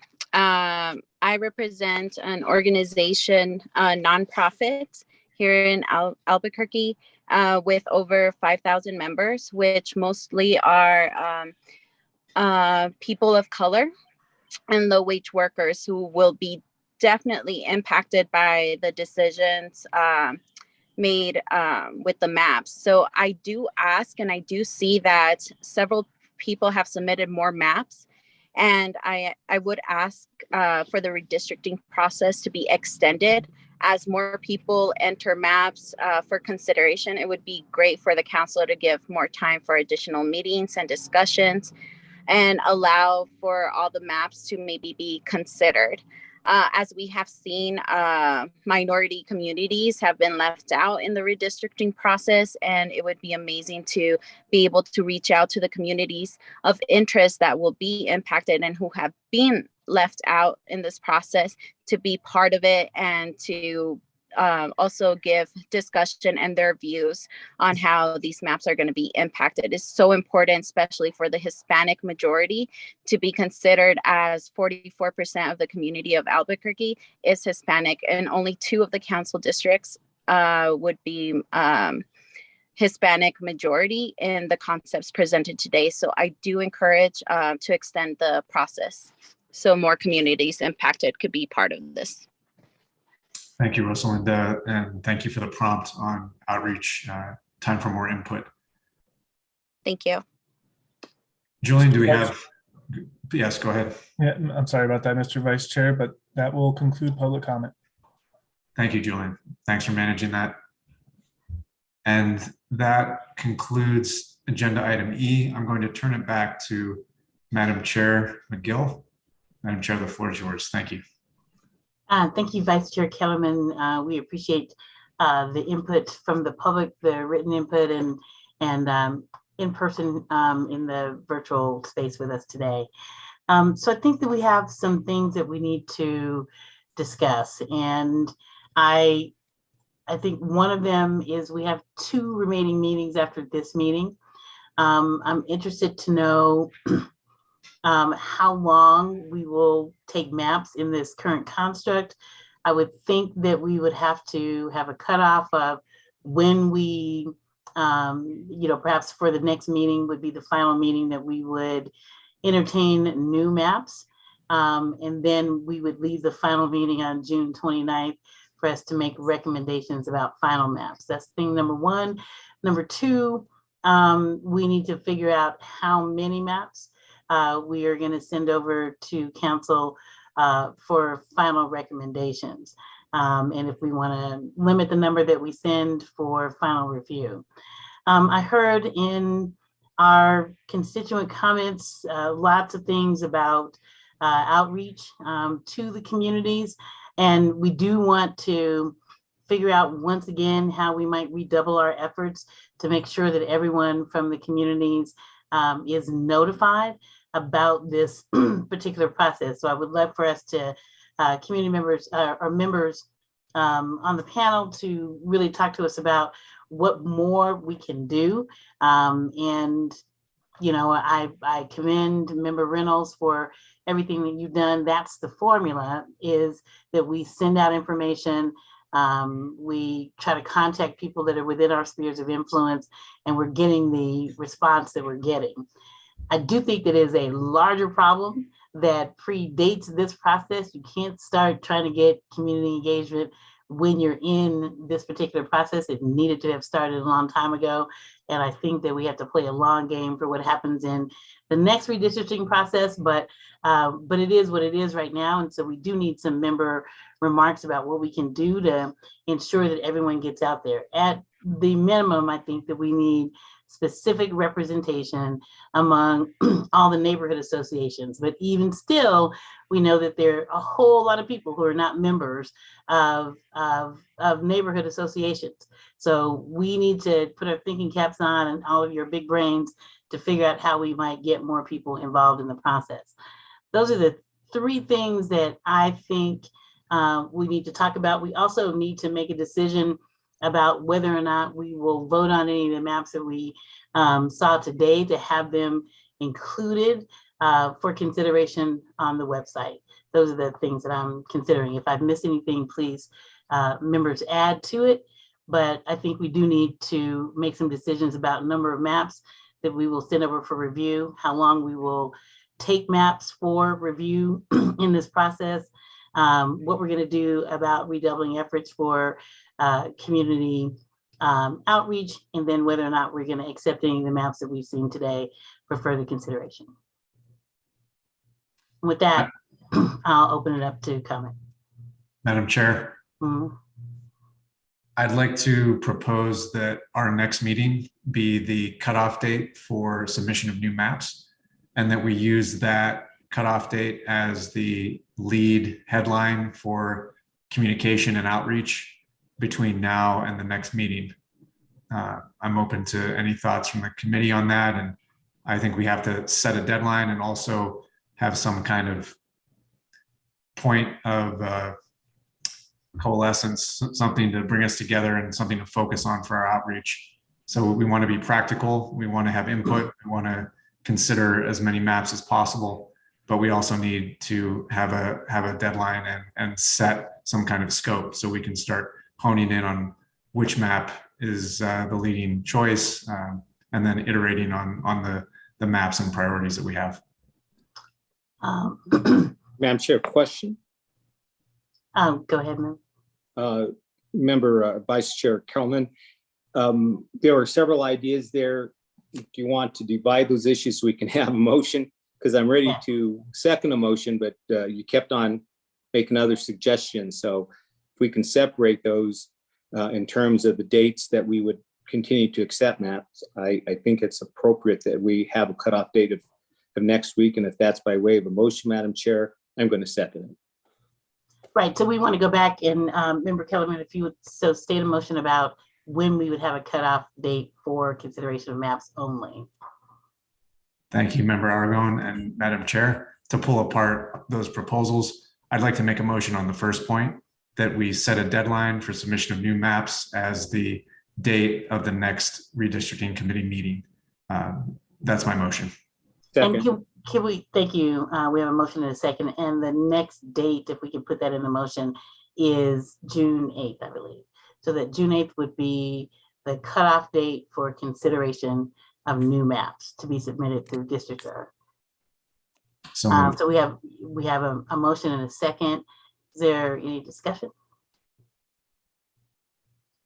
Member Buckholz? I didn't have discussion on this motion, so I think I'd let others speak or a vote would be in order, but I do have some comments to make at the right time. Okay. Anyone discussion on the motion? Member Romero? Thank you, Madam Chair. As long as the 9th affords the consultants ample time to vet the maps so that we can have informed conversation about it for the last meeting. And just while I have the floor with regard to your two other questions, my understanding is that we were going to send 3 maps. I don't know where that derives or what that's steeped in, what precedent or anything. And then I like Vice Chair Kellerman's call to action about putting a deadline on this. I agree with you. It kind of is what it is. Was not rolled out the best or perhaps far in advance enough, but we are where we are. And I think we have to get something, as I understand it, to the City Council by July 1. So that's what we're faced with. But 9th sounds fine to me, and I agree with that. Member Quesada?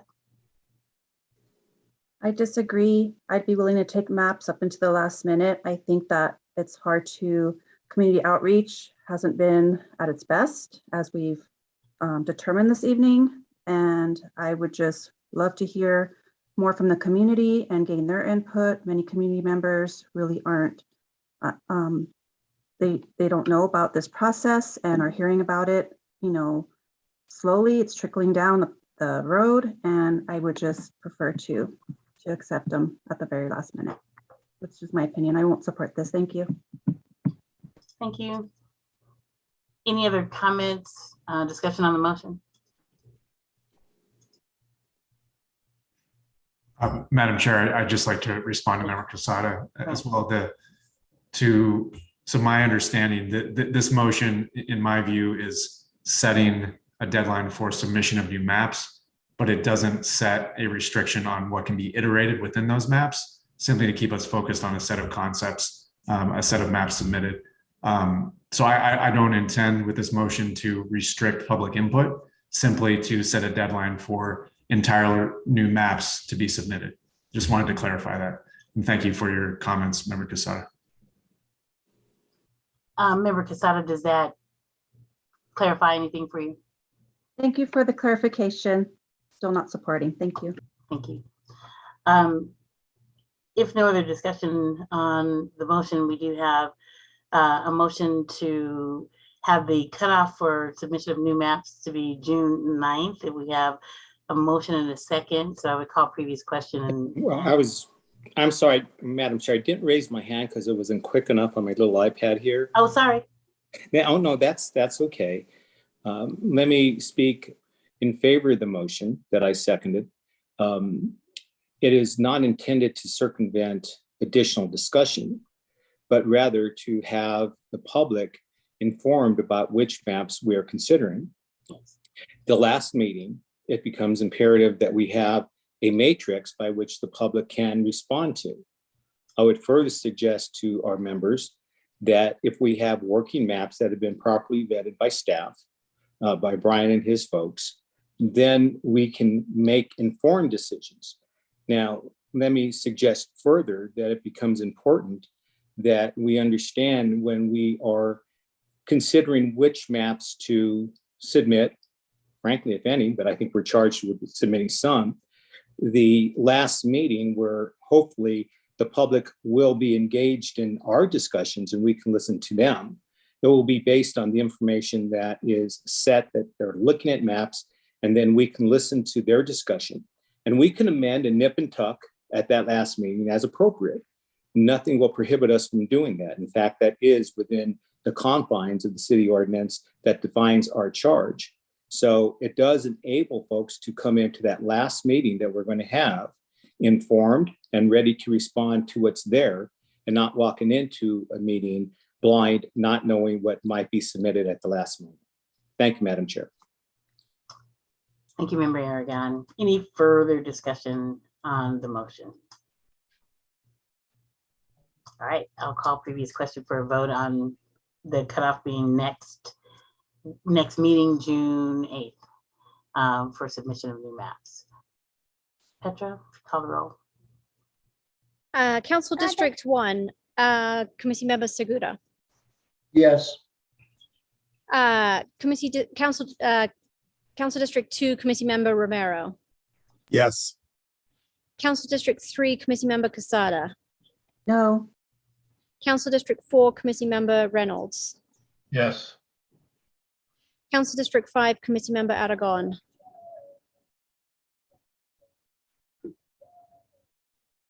Yes. Council District 6, Committee Member Chair McGill. Yes. Council District 7, Vice Chair Kellerman. Yes. Council District 8, Committee Member Buckholz. Yes. And Council District 9, Committee Member Pasco. Yes. That passes on an 8-1 vote. Thank you.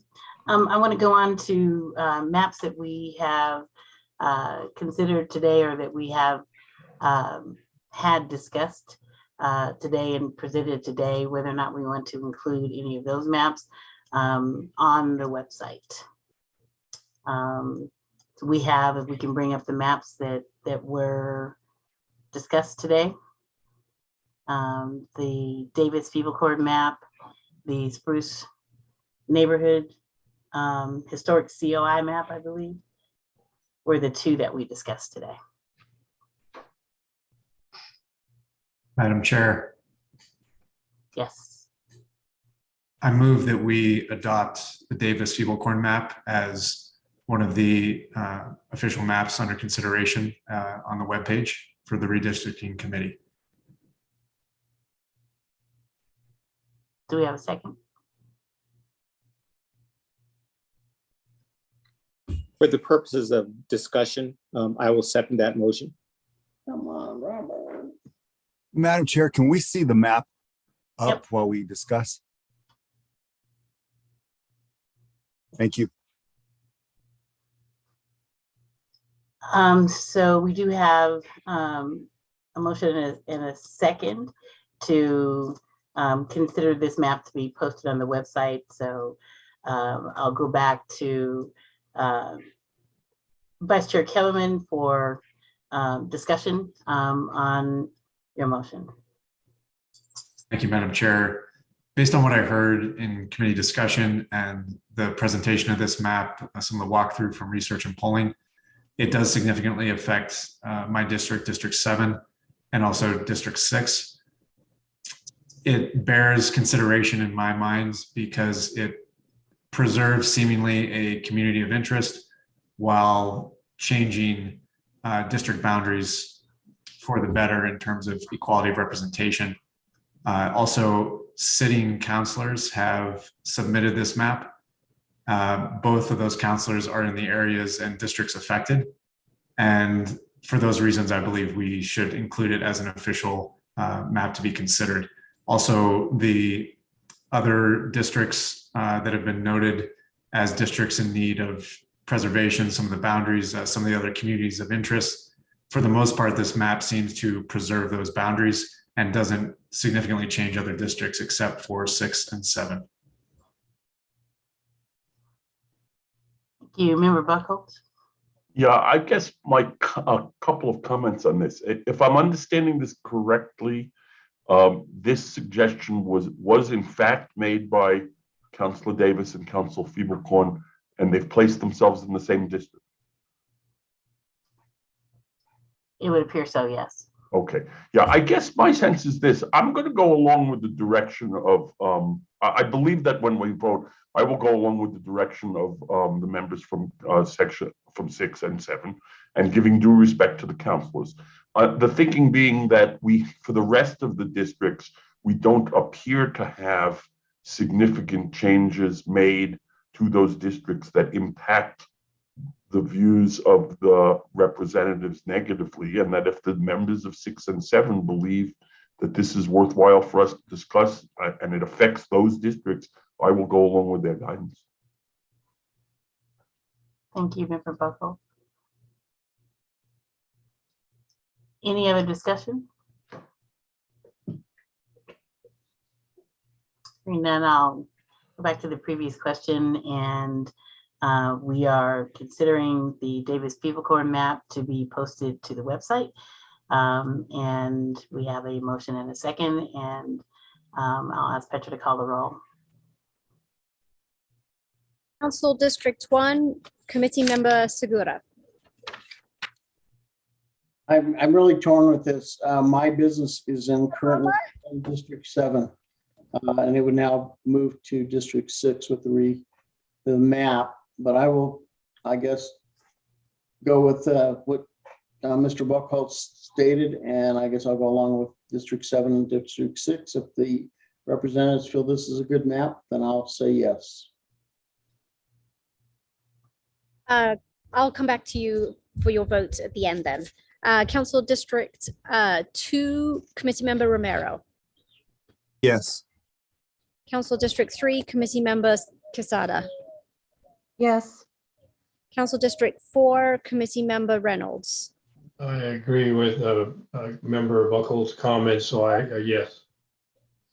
Okay, I'll circle back to you. Council District 5, Committee Member Aragon. Yes. Council District 6 Chair McGill. Yes. Council District 7 Vice Chair Kellerman. Yes. Council District 8 Committee Member Buckholz. Yes. Council District 9 Committee Member Pasco. Yes. Council District 1 Committee Member Segura. I guess you missed my last comment, but it is a yes. Okay. And Council District 4 Committee Member Reynolds. Same thing, yes. Okay. 9-0. The motion passes with a 9-0. Thank you, Petra. Now going to historic COI map.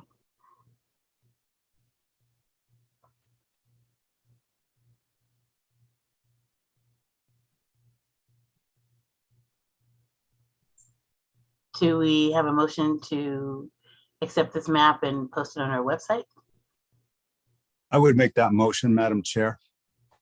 And in support of that, and I know this cuts right across Bareilles, contrary to everything that I said, but despite that, I'm still listening to a multitude of comment from that specific community.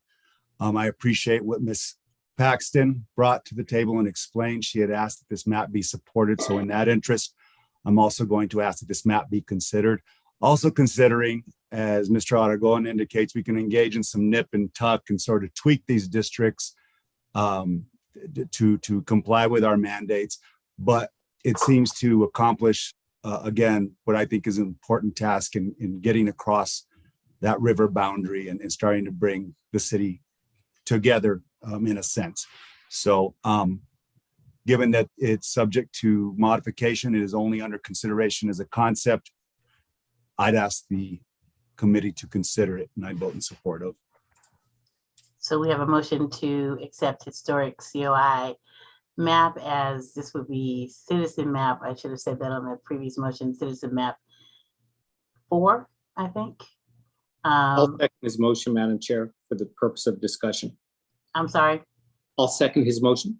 Thank you. So we have a motion and a second. Going back to you, Member Romero, did you have anything to add on your motion? Just that to echo Mr. Aragon's point about it being for the purposes of discussion and consideration, I think it has value to that end at least. Members, any discussion?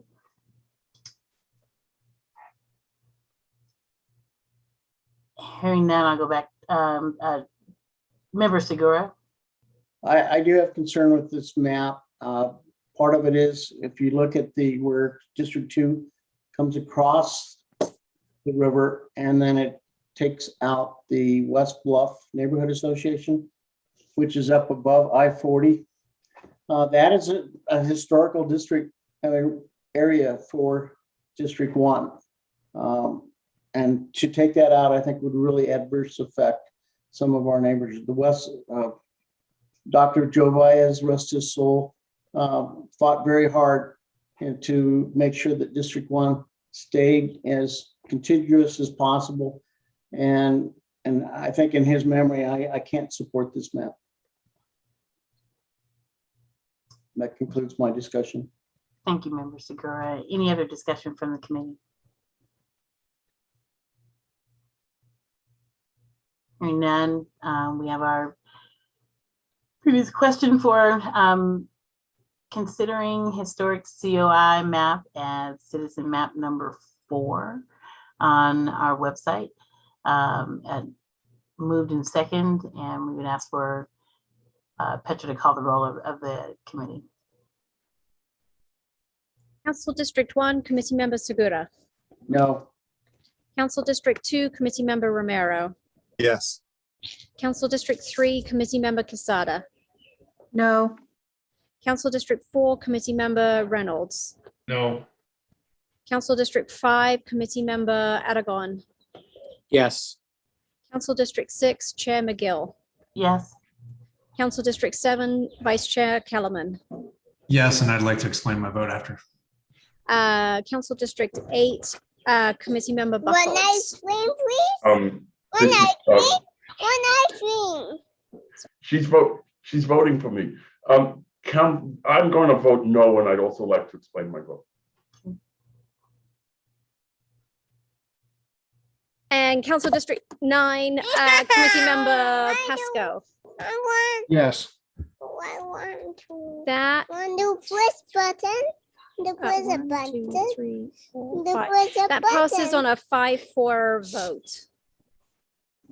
You, Vice Chair Kellerman, and then Vice Chair, and then Member Buckles to explain. Thank you, Madam Chair. I'll keep it short. Just, I think this is a point of contention, or a point that may come up more and more as we decide on maps and discuss what to change. I view this approval and my support of this motion. I was looking to Member Romero in District 2, especially the historic community of interest, Borellis, and how that was affected for his direction. And if he were to support that, then I would support adopting this map. So adopting this map to be considered, with the caveat that it does have issues. There are issues for District 1 and issues for District 2, as well as District 6, it looks like. So with that caveat, I support it, saying, let's consider this map, let's have it on the website, and let's iterate it to fix those issues if we choose to move forward with this concept. Thank you. So this is Member Buckles. I actually agree with a lot of what Representative Kellerman said, but I come out the other way, largely in respect for the members of the members representing sections 1 and 3, and not to diminish the hard work that Ms. Paxton did, but it seemed to me that she indicated that this was a first draft, and that the draft created significant issues for a couple of the districts. And so I'm happy to work with this. I don't object strongly, but what I would have preferred to have seen, I think, was to maybe have Ms. Paxton do some more work on what her suggestions on needs were, and maybe think about that in regard to some of the other maps. But it's, my vote was primarily to respect the concerns of the members in District 1 and District 3. Thank you, Member Aragon. Thank you, Madam Chair. The idea behind approving these maps is to sometimes be provocative with the hopes of addressing Member Casada's concern about engagement. The more maps we put up that might impact the community, the more likely some folks might get engaged who otherwise wouldn't. It may create additional discourse and discussion, which could only be healthy and helpful to this process. And hopefully the more maps we submit, it might, again, just make someone join our meeting next time so that they could give us their input. I understand Member Segura's concern. As a West Sider, Member Segura, I understand what you're saying, the integrity of the West Side. But on the other hand, anything that might engage additional discussion and discourse amongst the community could only be helpful. Thank you, Madam Chair.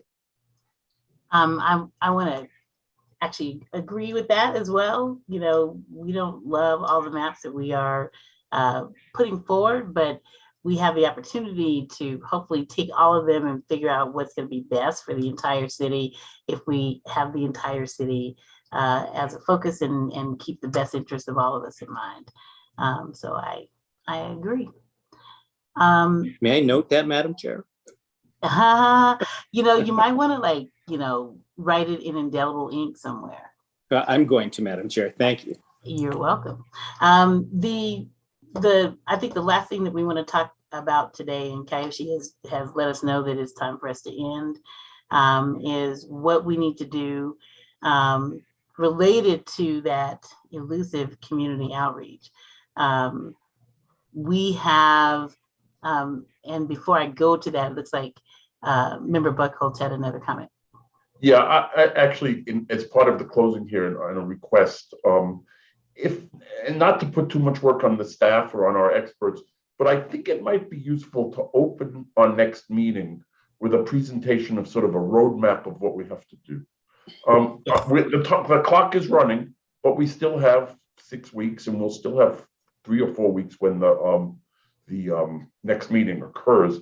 I think it would be helpful to all of us to get some kind of a sense of what are the steps that need to be taken to get to us to the end, what things have to be considered, and perhaps in what order. And if the staff or the experts together could be helpful in mapping that out so that that presentation could be made at the start of our next meeting so that we know where we'll be going from there, I think that might be helpful to the members in, not only their thoughts and their work on this, but allowing sort of a calendar and an organized process to get us to the end. I totally agree, Member Buckholz, and I think that we want to ask for that, for what our responsibilities are, and we need to go back and read the legislation so that we understand what our marching orders are in terms of what we're required to do statutorily. So I'm hopeful that we can get that sent out to us again, and that people will read it on the committee so that we have a really good understanding, and we will honor that request for the agenda item for next week for us to sort of get our what we need to do laid out for this next meeting, and then how we're going to handle the actual final meeting.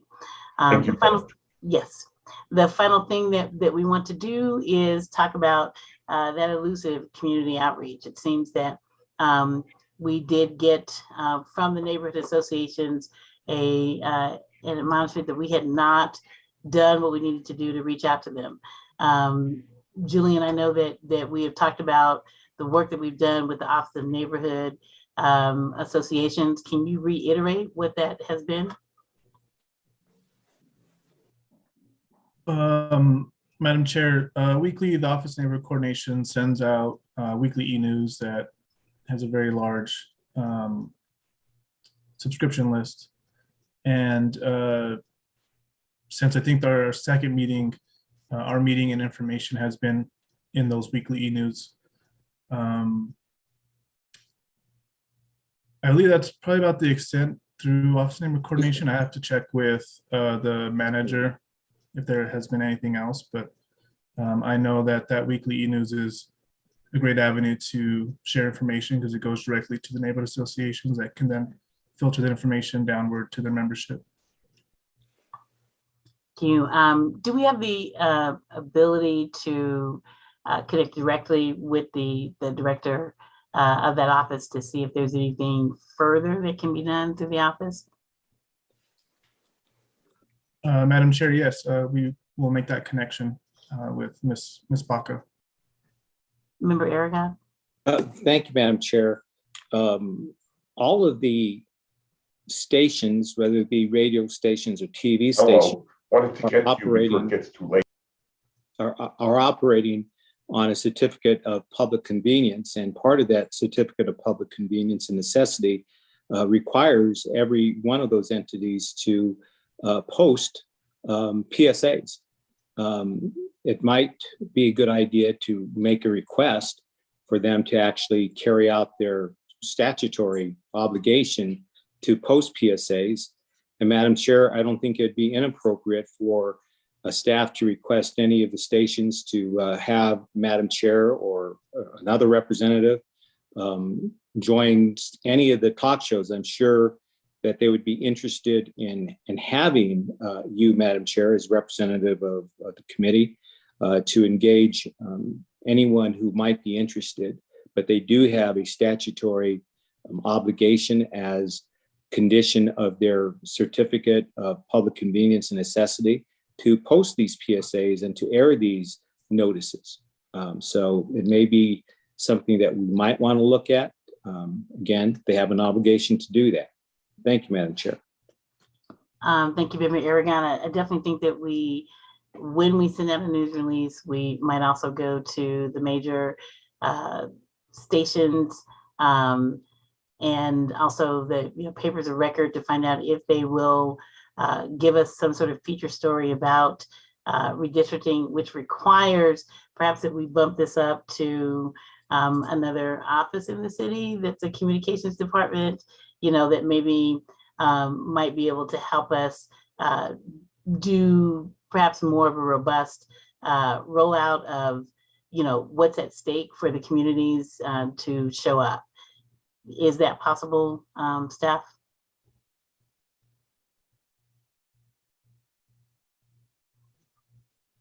Madam Chair, yeah, I think we can work on something to get a quick turnaround on that. Obviously, with only 2 meetings left, it has to be a quick turnaround, but we can definitely work on that with you. That'd be great. Member Vice Chair Kellerman. Madam Chair, thank you. And Julian, thanks for the work on this and the communications work so far. In particular, I was wondering, could we prompt and request the mayor's office as sort of a origin point for a lot of communications around the city to share some of the communications materials and issue a press release or other materials that would help us with communications? Madam Chair, Mr. Vice Chair, yeah, I will definitely reach out to the mayor's communications office and make that request.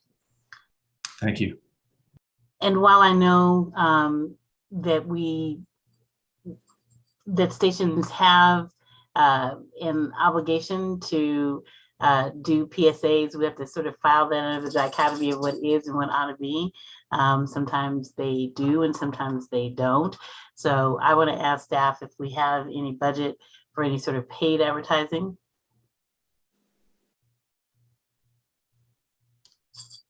Madam Chair, I probably have to get back with Ms. Morris and our director to see what we may have. I think that maybe we want to boost some ads on social media so that at least it shows up as a banner on people's radar that something is happening. So could we get a report back about whether or not we could, put some money towards boosting some ads on social media? Definitely, Madam Chair. Member Quesada? I'm not sure if it's too late to request this at this point, but is there any possibility of having it translated in Spanish as well, so our Spanish speaking community can be informed and participate in this process? Well, the remainder of it. Madam Chair, Member Quesada, so we do have interpretation at all of our meetings live. What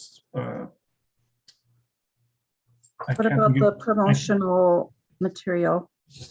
So yeah, so things like our social media kits that we can have translated. The city website has the Google Translate feature where it can be translated into kind of hundreds of different languages. So the website and the project webpage is already currently can be translated. Thank you. So I don't think that we need a motion based on this, but we would like to have in some assurances from staff that we will, about what we will do. So coming up with sort of a revised plan about what we will do to advertise the June 8th meeting. Jillian, do you have any idea about when you might be able to get something back to us, to the committee to let us know what you will be doing before the next meeting? Madam Chair, yeah, I think by early next week, I think I could have a pretty solid plan laid out for the committee members.